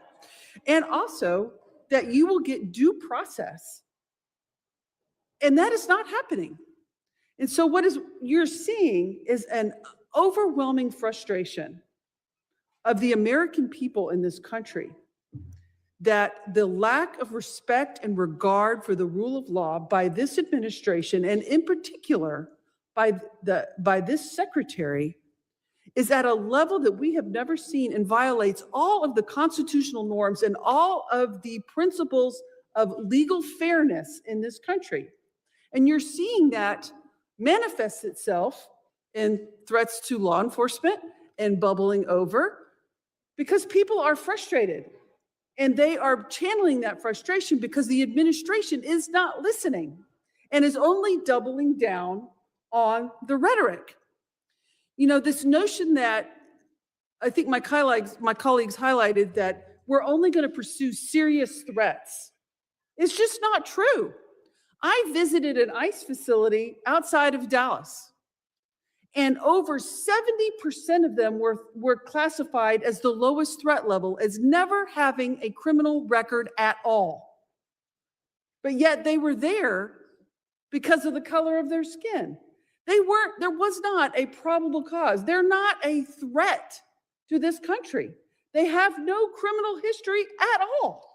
I fully support, as does everyone on this committee, Homeland Security focusing on threats to our national security. We want cybersecurity. We want terroristic threats from abroad to be stopped. Absolutely.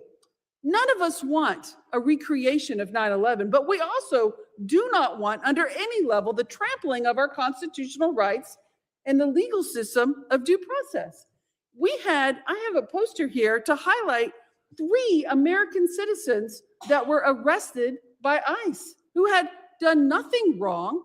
They presented themselves as American citizens, but yet were still trampled, assault. One had broken ribs, a brain injury, an older gentleman by being knocked down to the ground after he said, "I'm an American citizen." But yet they did not stop. And that is a huge problem. When somebody says, "I'm an American citizen," to ICE, and ICE does not stop and continues to assault them and physically berate them and then hold them for days and days on end without a due process hearing, that is a problem. And it is not stopping.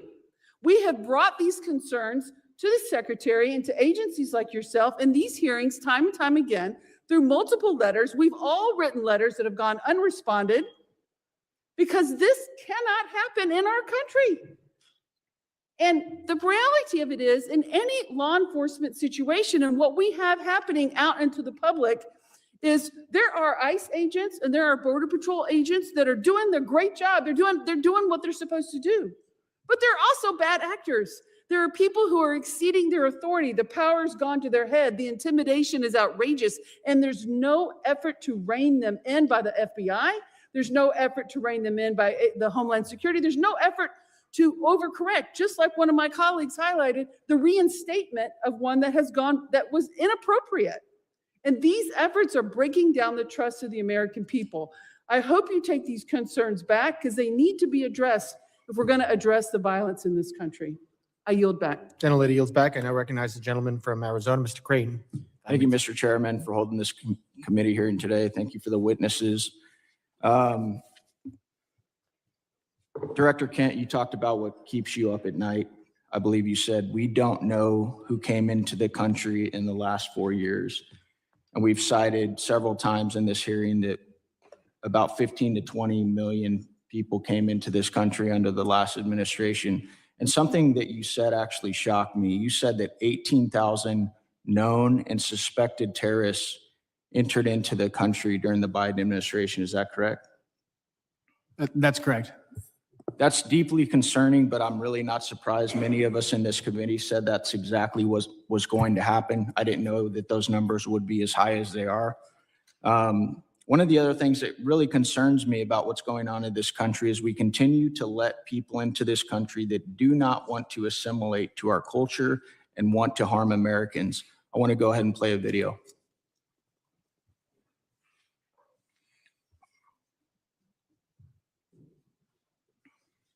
Law should be above the U.S. Constitution. Yes. Yes. Should Sharia law be over the U.S. Constitution? Yes. U.S. Constitution, which is made by people, and the Sharia law is made by Allah. So that is all the way above. That has to be definitely in the land, not for the America, for the whole world would be above.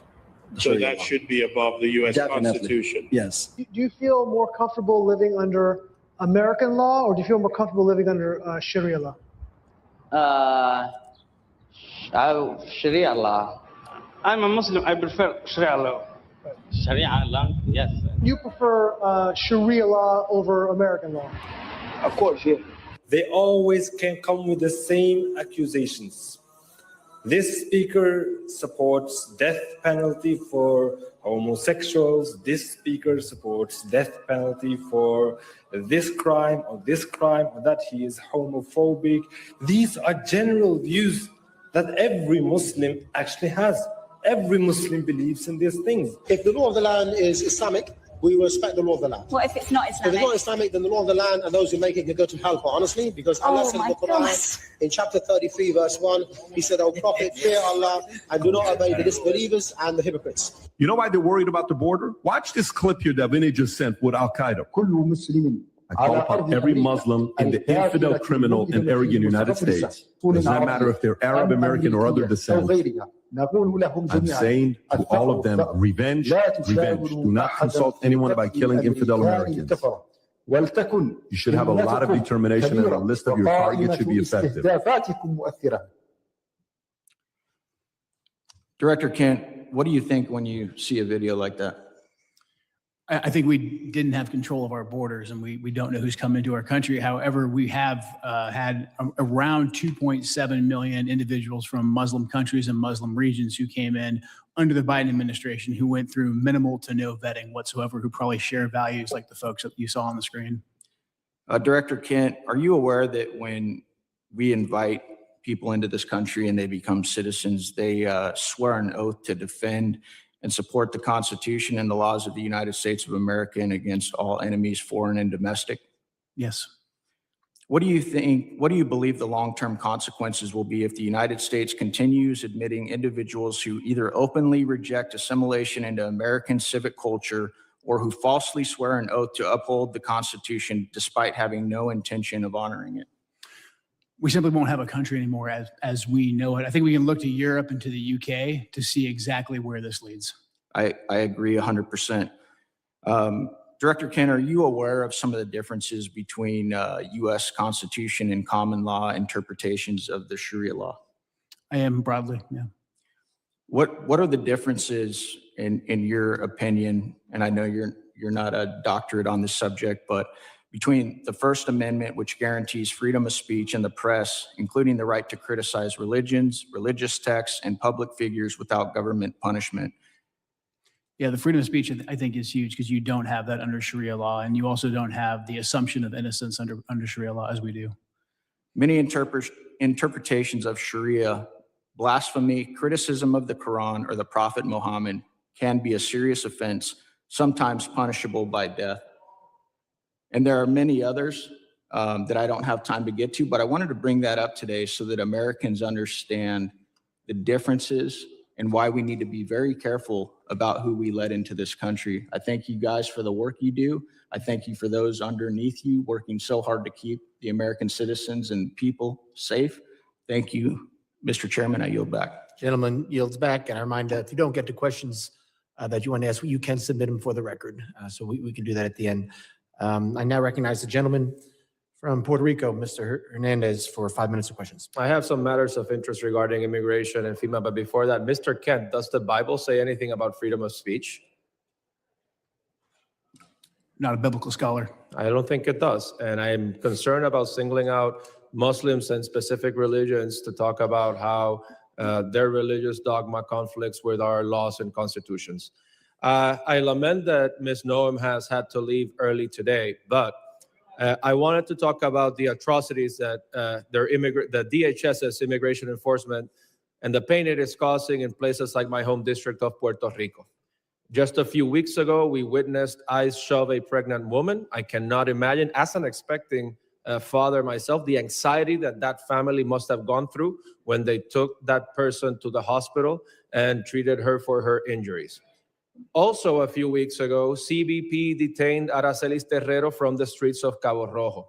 They put her on a plane. They sent her to Texas. She was in a detention facility. She was removed from the detainee location service, and she was not allowed to contact her attorney. Ms. Terrero was a domestic violence victim who was in Puerto Rico with a legal work permit. And I wanted to ask Ms. Noem if DHS policies allow CBP agents to detain persons who are legally in the United States. I wanted to ask Ms. Noem the legal authority behind the detention of Aracelis Terrero. I wanted to ask Ms. Noem why she was removed from the detainee location system. I wanted to ask Ms. Noem why Aracelis Terrero was not allowed to contact her attorney. Unfortunately, I predict that she would not have given us adequate answers based on the answers that she has provided to my colleagues here today. Now, I also wanted to raise a concern with Ms. Noem regarding TSA agents. In Puerto Rico, I witnessed how many TSA agents worked arduously without pay during the government shutdown, and how her announcement that they would get $10,000 as a bonus for working without pay during the pandemic actually created the opposite effect of boosting morale, because it was so selective that it excluded apparently most workers. And finally, I wanted to raise the concerns of red and blue mayors from Puerto Rico. I emphasize red and blue mayors, Republican and Democratic mayors, regarding her recent secret policy regarding transactions or grants for FEMA money that exceed $100,000. So to their surprise, they found out that grants and funding assignments exceeding $100,000 would now need to be approved by Secretary Noem. But there was no transparency regarding that rule. And we have no information regarding the application and the enforcement of that rule.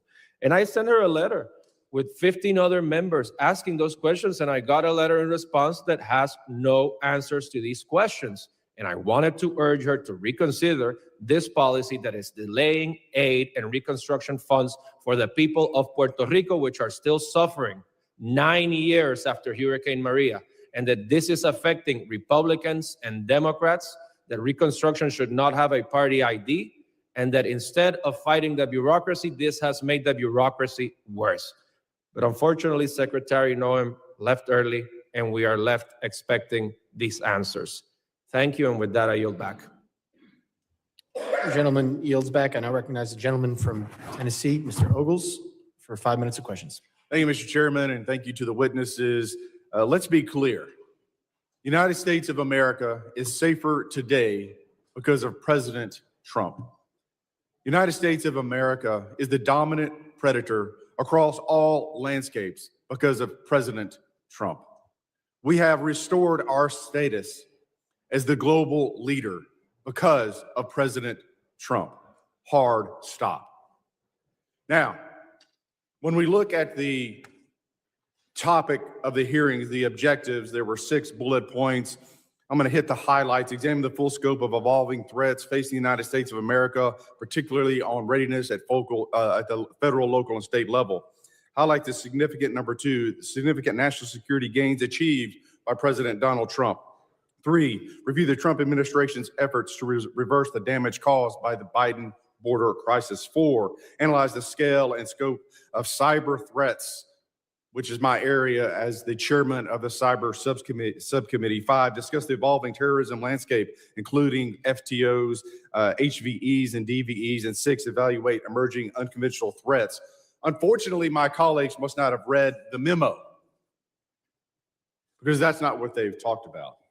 They want to talk about ICE and immigration. So let's talk about that. You know, in 1965, we passed the Hart-Celler Act.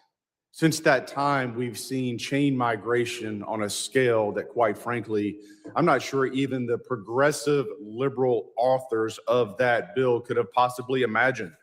In that amount of time, we've seen 60 million migrants come into this country, most of which, 90%, from third world countries.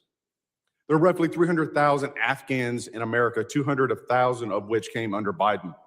Approximately 45% of Afghans are on U.S. food stamps. Afghans under the Biden administration have an unemployment rate double that of Americans. 68% of Afghans are on Medicaid. Let's go overseas. And so if that sounds like political rhetoric, let's look at the facts. Paris, 48% of crimes committed by foreigners, most of which were Muslim. Overall crime has surged since the Islamic migrant influx. That is from the French Interior Ministry. London, 40% of sex crimes are committed by foreigners, most of which are Muslims. That's the Metropolitan Police Department. Rome, 83% of 2024 street robberies by non-EU citizens, almost all of which were Muslim. Sexual assault, 69% Muslim, Italian police reports. Minneapolis, here in the homeland. Violent crime in Cedar Riverside, a Somali hub, rose 56%, 2010 to 2018. Dearborn, Michigan, crime 105% above the national average. Hamtramck, outside of Detroit, 92% of assaults by Muslim immigrants.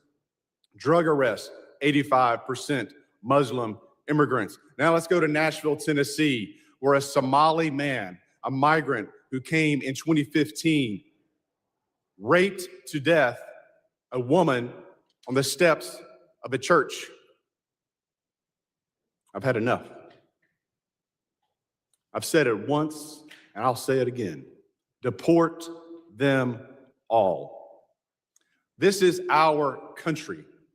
We get to decide who comes in, and we get to decide who has to leave. And I say, deport them all. 90% that have come into this country are from third world countries, most of which are sucking resources from American citizens, burdening our cities. They do not belong here.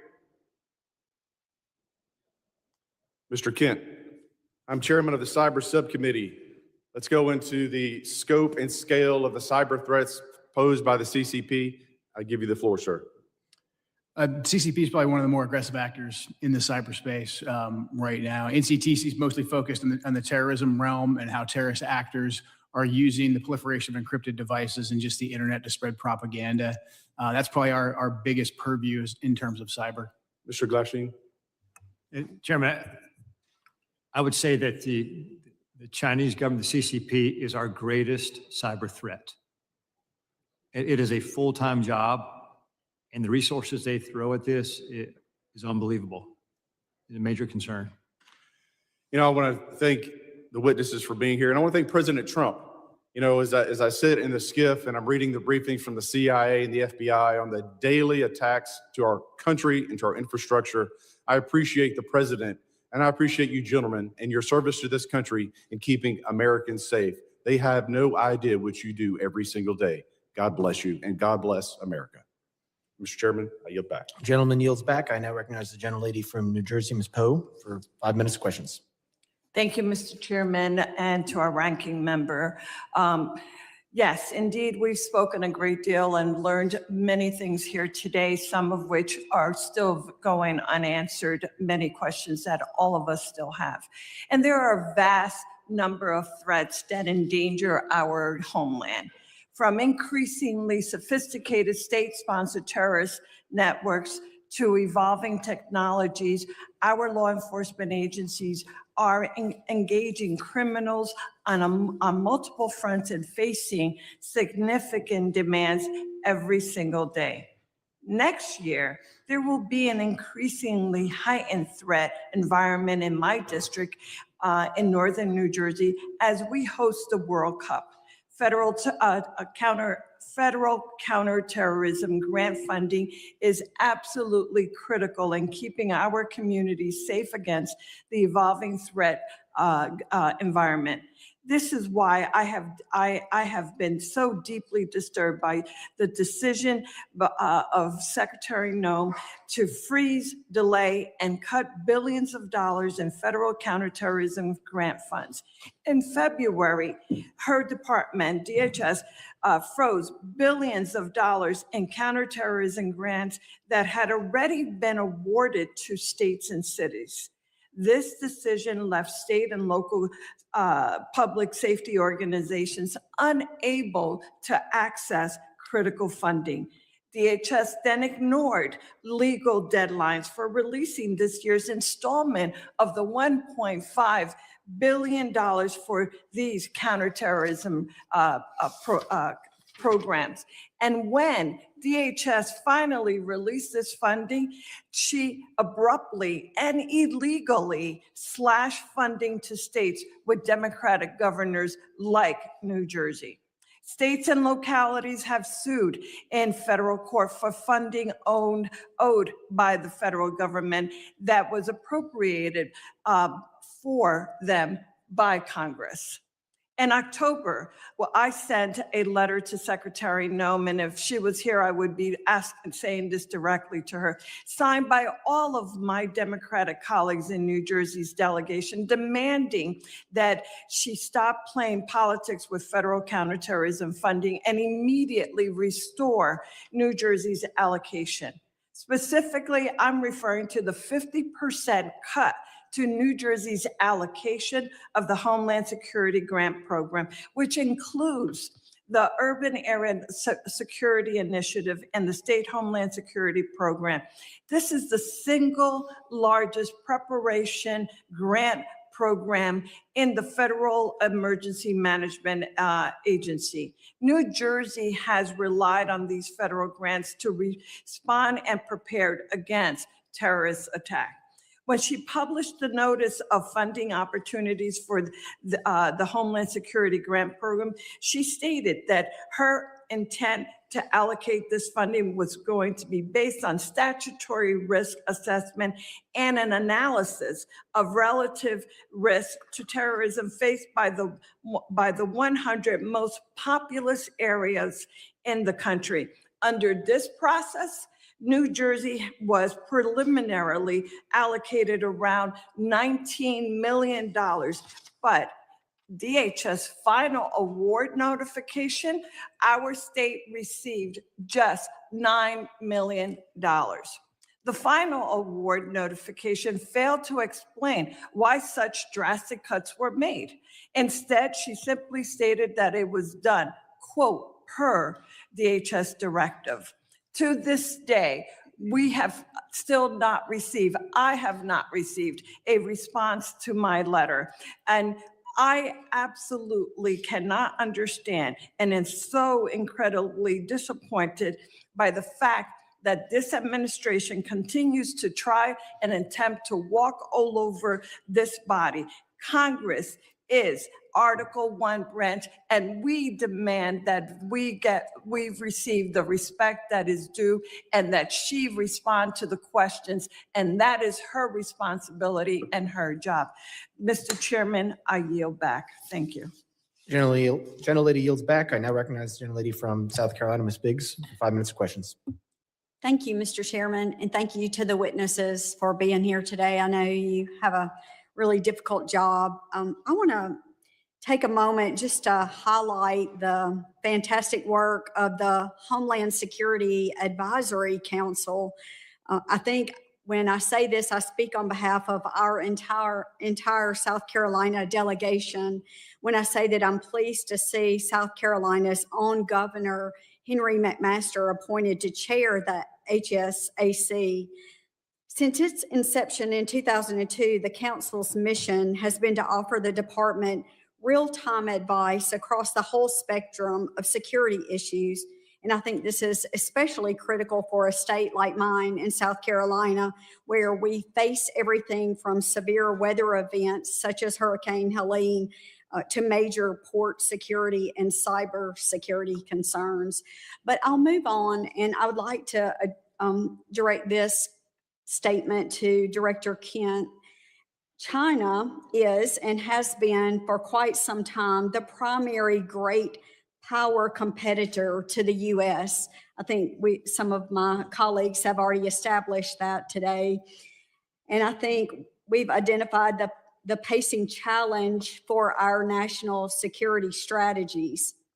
Chinese companies have made land acquisitions near sensitive military sites in the U.S., and Chinese researchers have engaged in espionage and intellectual property theft. Chinese national encounters at our northern and southern borders surged in fiscal year 24, and China remains the primary supplier of precursor chemicals contributing to American overdose deaths. So my question, Director, is to what extent do you see a nexus between China's destabilizing activities and the terror threat landscape in the United States? Thank you for that question. And that's a very important topic, especially in terms of fentanyl and the precursors the Chinese Communist Party provides. Working directly with the cartels, we have agents of the Chinese Communist Party, some directly affiliated and some indirectly affiliated, that are working with the cartels to continue to change essentially the recipe of the fentanyl, because as we designate these different precursors and they kind of fall off the market or become more regulated, these advanced chemists will then come into play, and they're the ones that provide the new ingredients, the new ways to manufacture fentanyl that kills American citizens. So this is something that we're looking at, in particular, the relationship between these Chinese actors and the Mexican drug cartels.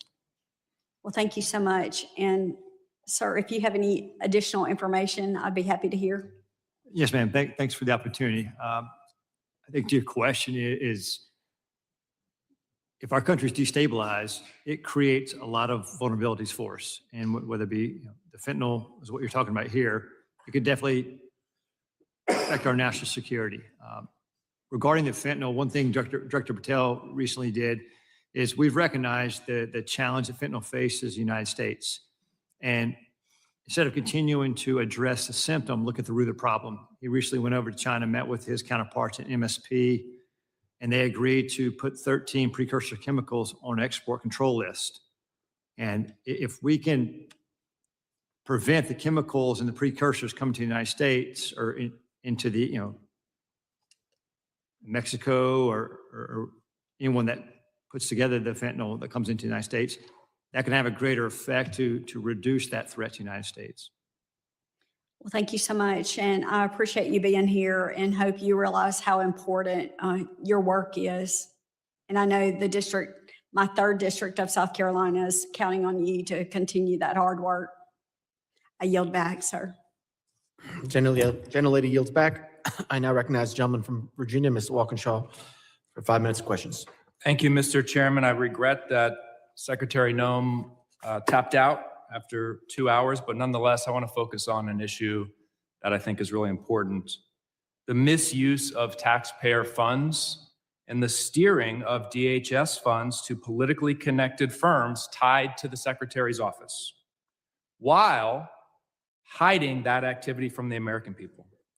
Secretary Noem has been criticized by members of her own party and by the Trump administration for being slow and ineffective when Americans actually need her help.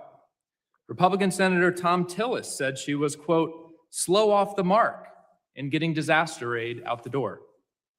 A senior administration official recently told Politico that there was, quote, some fishy stuff going on with money at DHS.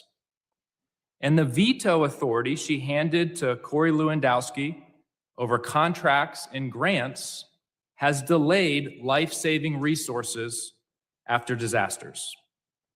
So when it comes to helping disaster victims, she's been slow and ineffective. But when it came to spending money on her own image and then funneling that money to her friends and her political allies, she moved with remarkable speed. According to reporting by ProPublica, DHS obligated $220 million for an advertising campaign featuring her in staged, phony border imagery and featuring pictures of President Trump's private properties. That money, that taxpayer money, was routed through a newly created and secretive Delaware shell company.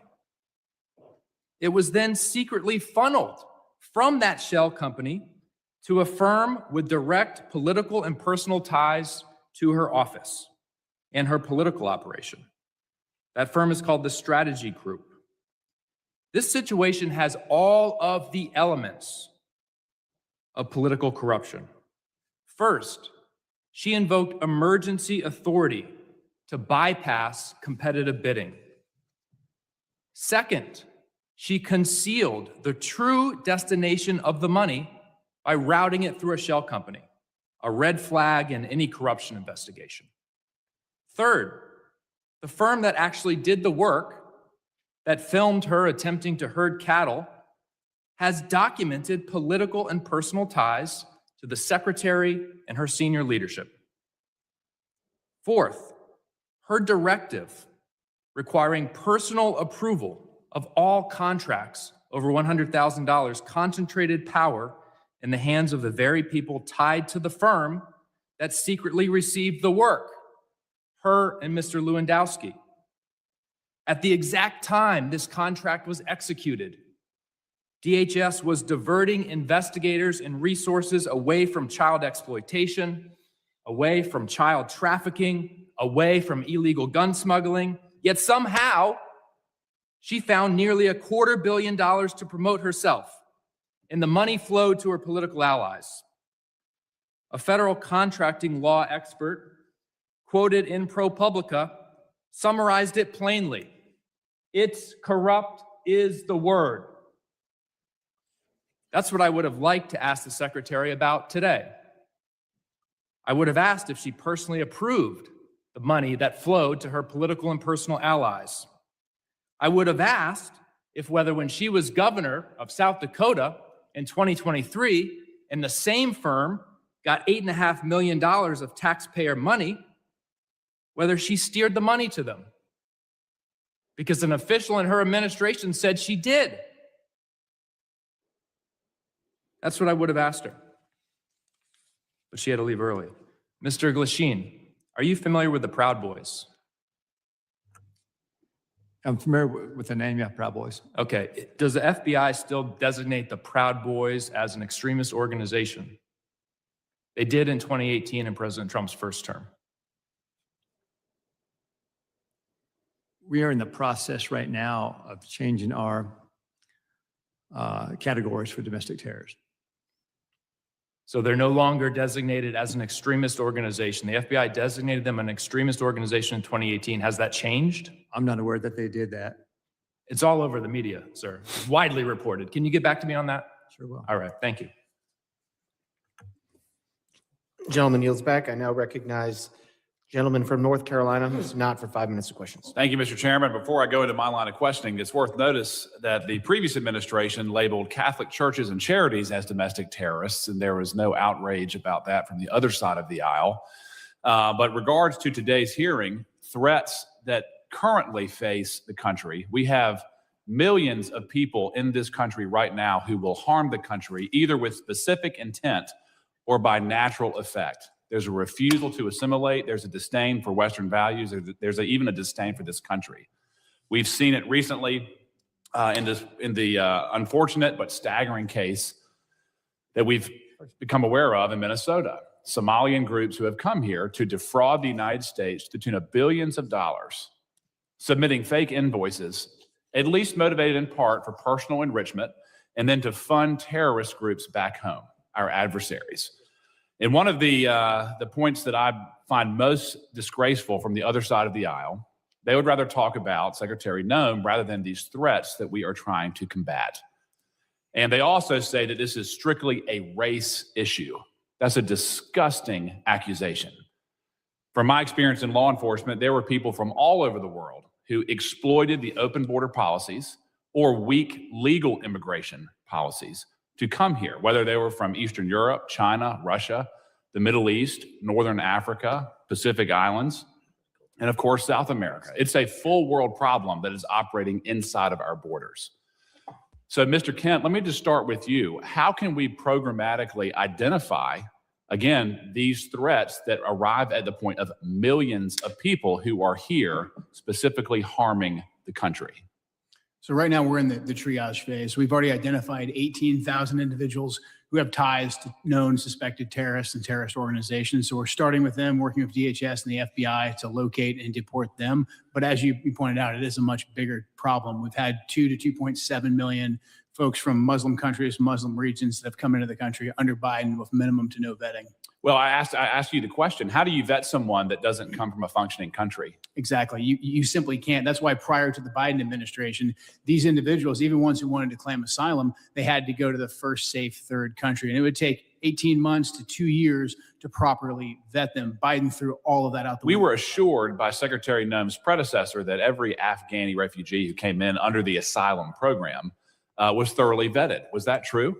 That was a lie. Any of those individuals who were vetted, such as the terrorists in DC, they were vetted under a war zone standard to see if they could serve as a soldier or as a guard or a cook or something like that, to see if they posed a threat to us tactically in Afghanistan or Iraq, but not to be our neighbors. Two completely different systems of vetting. The Biden administration used the tactical vetting as a ruse to get millions of people into. And then once they were here, we have eyewitness testimony that they were deployed to military bases and then picked up by people who were already in the country, never to be seen again.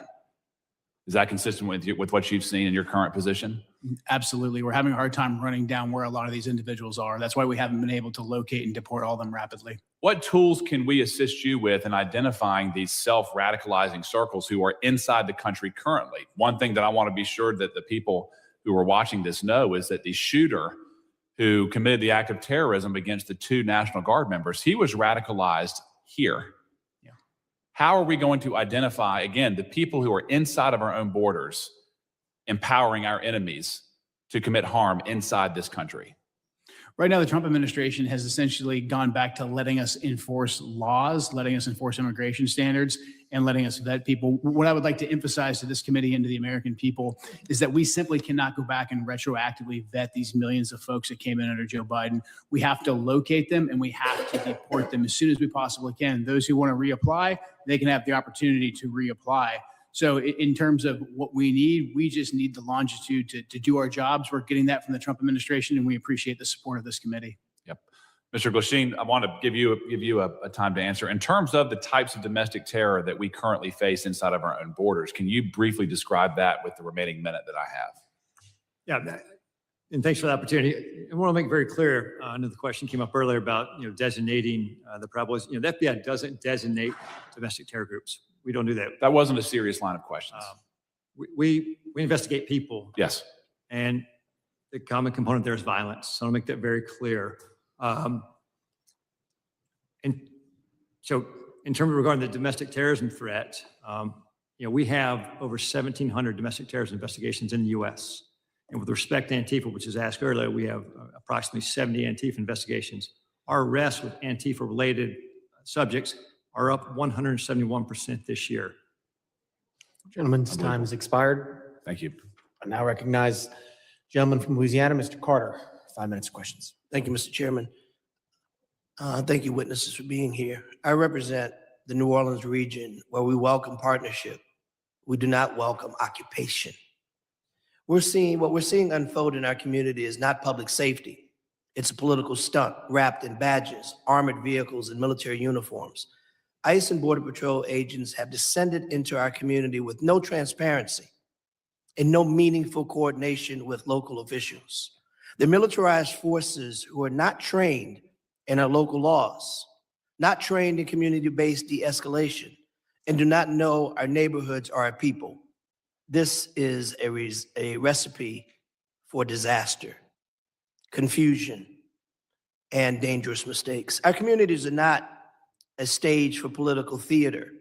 If this administration wants to partner, then act like it. Share the plan, respect local law, and work with us, not around us. Unfortunately, Kristi Noem, our secretary, had to leave in the middle of a very important conversation to go and talk about dismantling FEMA, a discussion we'll have at another time that for the life of me, I simply can't understand why we would want to decentralize the Federal Emergency Management Agency, an agency that is needed more now than it was needed when it was first created, as natural disasters continue to happen more often than ever before in places it's never happened before. But nonetheless, if she were here, but she's not, I'll ask her chair. Secretary Noem, I recently stood with local elected leaders from the city of New Orleans and our mayor-elect, Helena Moreno, as they urged DHS agents to commit to transparency, due process protections, identifiable federal agents, safeguards against discriminatory enforcement, and humanitarian protections. I would ask her if she were here, but she isn't. Ma'am, will you commit your department to uphold these values during the current operation in Louisiana? Apparently they aren't doing that, but because I know both of you are capable of answering this question and are in fact civil servants that have demonstrated in your career that you do understand transparency, that you do understand the Constitution. So I'll ask you the question, do you think this request from our mayor-elect in New Orleans is a reasonable one? Is it reasonable to ask that agents commit to transparency, due process protections, identifiable agents, and safeguards against discriminatory enforcements? Yes or no? Do you think that's a reasonable ask? Yes or no? Is that reasonable? Sounds reasonable, yeah. Thank you. Do you think it's reasonable, sir? Sounds reasonable. Thank you. Secretary Noem, the masked officers you sent into the streets of New Orleans are attempting to arrest and abduct and detain anyone that looks like a migrant. I got to ask the question, what does a migrant look like? Do you know what a migrant looks like, sir? Yes. Can you define what a migrant looks like to you? I cannot. Thank you. Can you tell me what you think a migrant looks like? These are targeted raids. Can you tell me what they look like? Yeah, you have to stop them. You have to check their identification. Okay, but can you tell me if you were describing to me as a new $50,000 bonused ICE agent, what does a migrant look like? You would stop and you would ask them for ID, and you'd be on an intelligence-driven operation, which is what these ICE raids are. They're intelligence. But if you were to say a guy's wearing a red shirt, you would say the guy's wearing a red shirt and a purple baseball hat. No one. You would be able to give that description. But can you give a description of what a migrant looks like? Can you give a description of what a migrant looks like?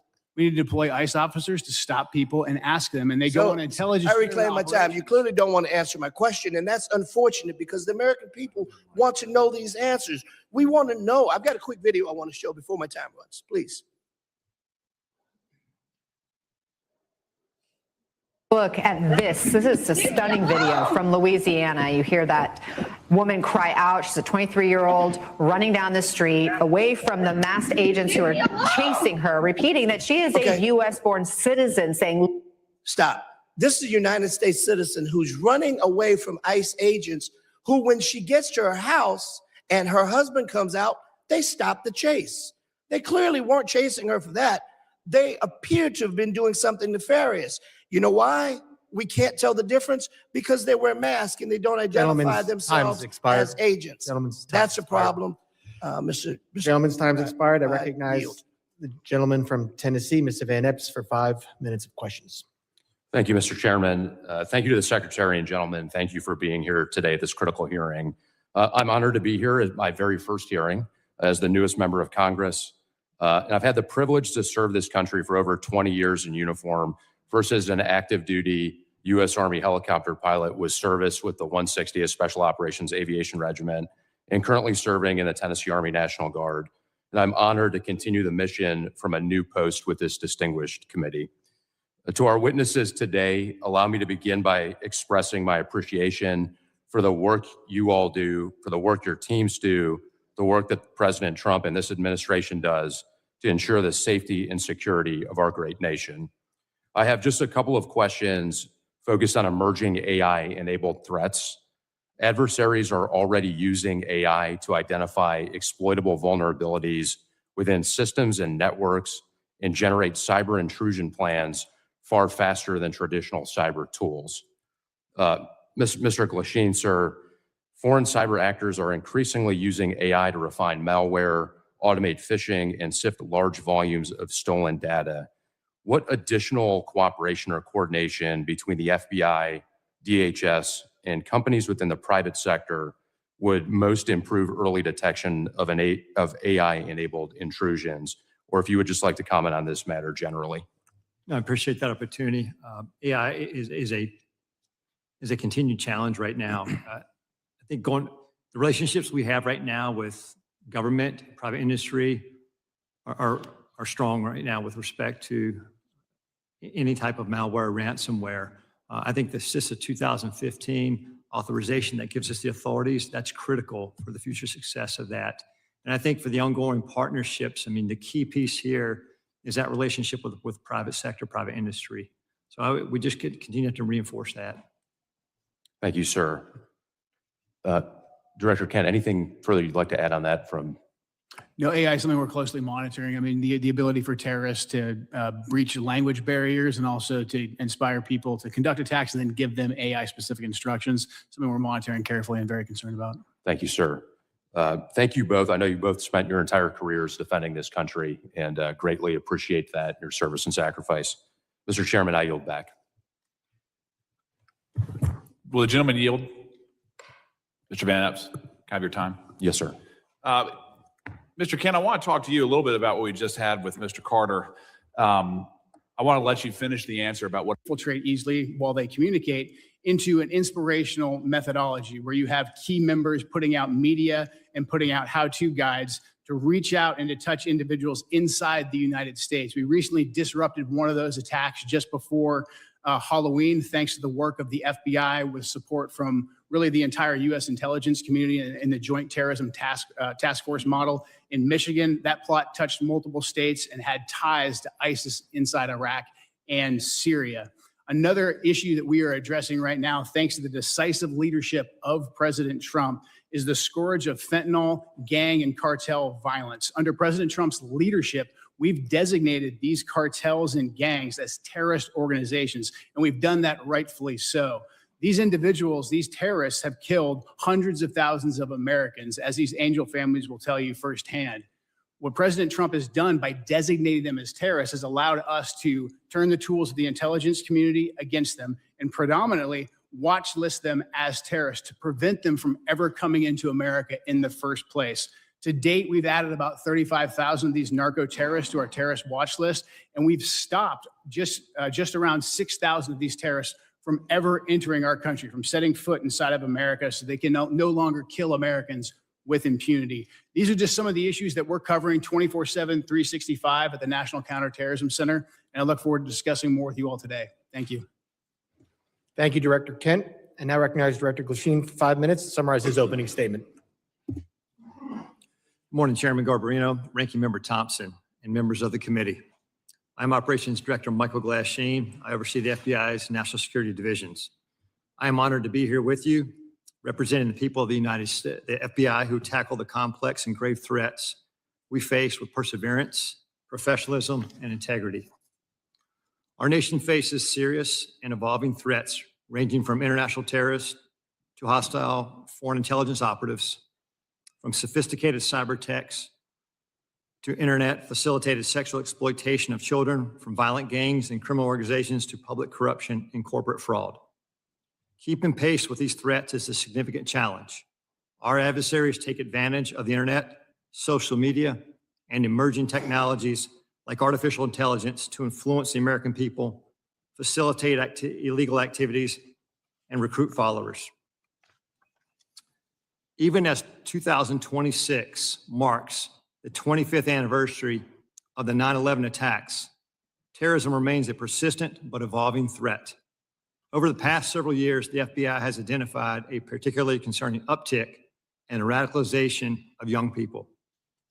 Radicalization of domestic terrorists most often occurs online. Social media and encryption have increased the speed and accessibility of the violent extremist content. International terrorists continue to pose one of the greatest, most immediate threats to the homeland. Some international terrorists and people located and radicalized to violence primarily inside the United States who are not receiving individualized direction from foreign terrorist organizations or FTOs, but are inspired to commit violence by FTOs such as ISIS and Al-Qaeda. Iran continues to plot attacks against former government officials in retaliation for the January 2020 death of Islamic Revolutionary Guard Corps, or IRGC, Commander Qasem Soleimani. Iran also continues to provide support to its proxies and terrorist organizations throughout the world, such as Lebanese Hezbollah. China, Russia, Iran, North Korea, and criminal ransomware continue to be the top cyber threats facing the United States. And there's no clear line where cyber criminal activity ends and nation-state activity begins. Critical infrastructure remains a highly attractive target for cyber criminals and nation-state actors due to the potential to cause widespread disruption, financial damage, and risk to our national security. The United States faces foreign intelligence threats as nations such as the People's Republic of China, Russia, and Iran become more aggressive and capable than ever. The PRC has deliberately created an environment that abuses global interconnectedness and encourages intellectual property acquisition using human intelligence officers, corrupt corporate insiders, foreign direct investment, and cyber intrusions. Russia continues to seek and acquire U.S. technologies to help rebuild its defense industrial base, relying on complex procurement networks to evade U.S. export controls and sanctions. The United States faces many criminal threats, including violent crime, financial and healthcare fraud, transnational and regional organized criminal enterprises, crimes against children, and human trafficking, violent threats against public election officials, personnel, and public corruption. Currently, the FBI-led task forces are staffed with over 9,000 federal, state, local, tribal, and territorial partners. Many of these task forces are focused on cartels, violent crime, drug trafficking, child exploitation, and human trafficking across our nation's communities. The FBI has and continues to establish strong capabilities to assess the threats, share intelligence, and leverage key technologies. We recruit the best to serve as special agents, intelligence analysts, and professional staff. Our leadership team views change and transformation as a positive tool for keeping the FBI focused on the gravest threats facing our nation. Over the past few months, we started the process to relocate hundreds of positions from the National Capital Region out to field offices across the country. This enhancement to field resources increases our investigative capacity across our 56 field offices and enhances the FBI's commitment to addressing violent crime, gangs, drugs, counterintelligence, and terrorism threats. Our fellow citizens look to us to protect the homeland from these threats. And every day, the men and women of the FBI continue to meet and exceed these expectations.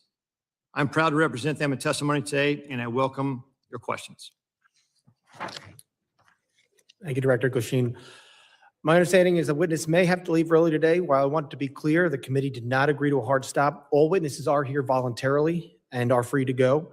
If a witness does leave, the hearing will continue with the remaining witnesses. Members will be recognized by order of seniority for their 5 minutes of question. We want to get through as many members as possible. So even though I have been lenient before with the 5 minutes, I'm directing members and witnesses that we're going to strictly enforce the 5-minute rule today. I now recognize myself for 5 minutes of questions. Secretary Noem, I appreciate you being here today, and you've been on the job less than a year, and this is the second time appearing before the committee, which I think is the norm, and I do really appreciate you being here. And I know you have a very important job to do. You oversee a lot of different sub-agencies, so I know you can't always be here in person. And with that, as a committee, we still want to work with the administration and conduct our oversight. So I'm asking you if you can commit to making sure that in the future, if we want to have a hearing, you'll be able to supply maybe a deputy secretary or somebody to come specifically talk about that. Issues we want to talk about. Yes, Mr. Chairman. I really appreciate that communication, and I think collaboration between the administration and Congress is key. Secretary Noem, I also wanted to ask you, in September, the department under FEMA proposed new allocations for counterterrorism grant funding, which cut dollars to New York by 80% because of a new formula. Considering New York is consistently a top terror target, this was surprising. We're grateful President Trump restored this grant funding. And pursuant to the present direction, has the department increased the allocation to New York?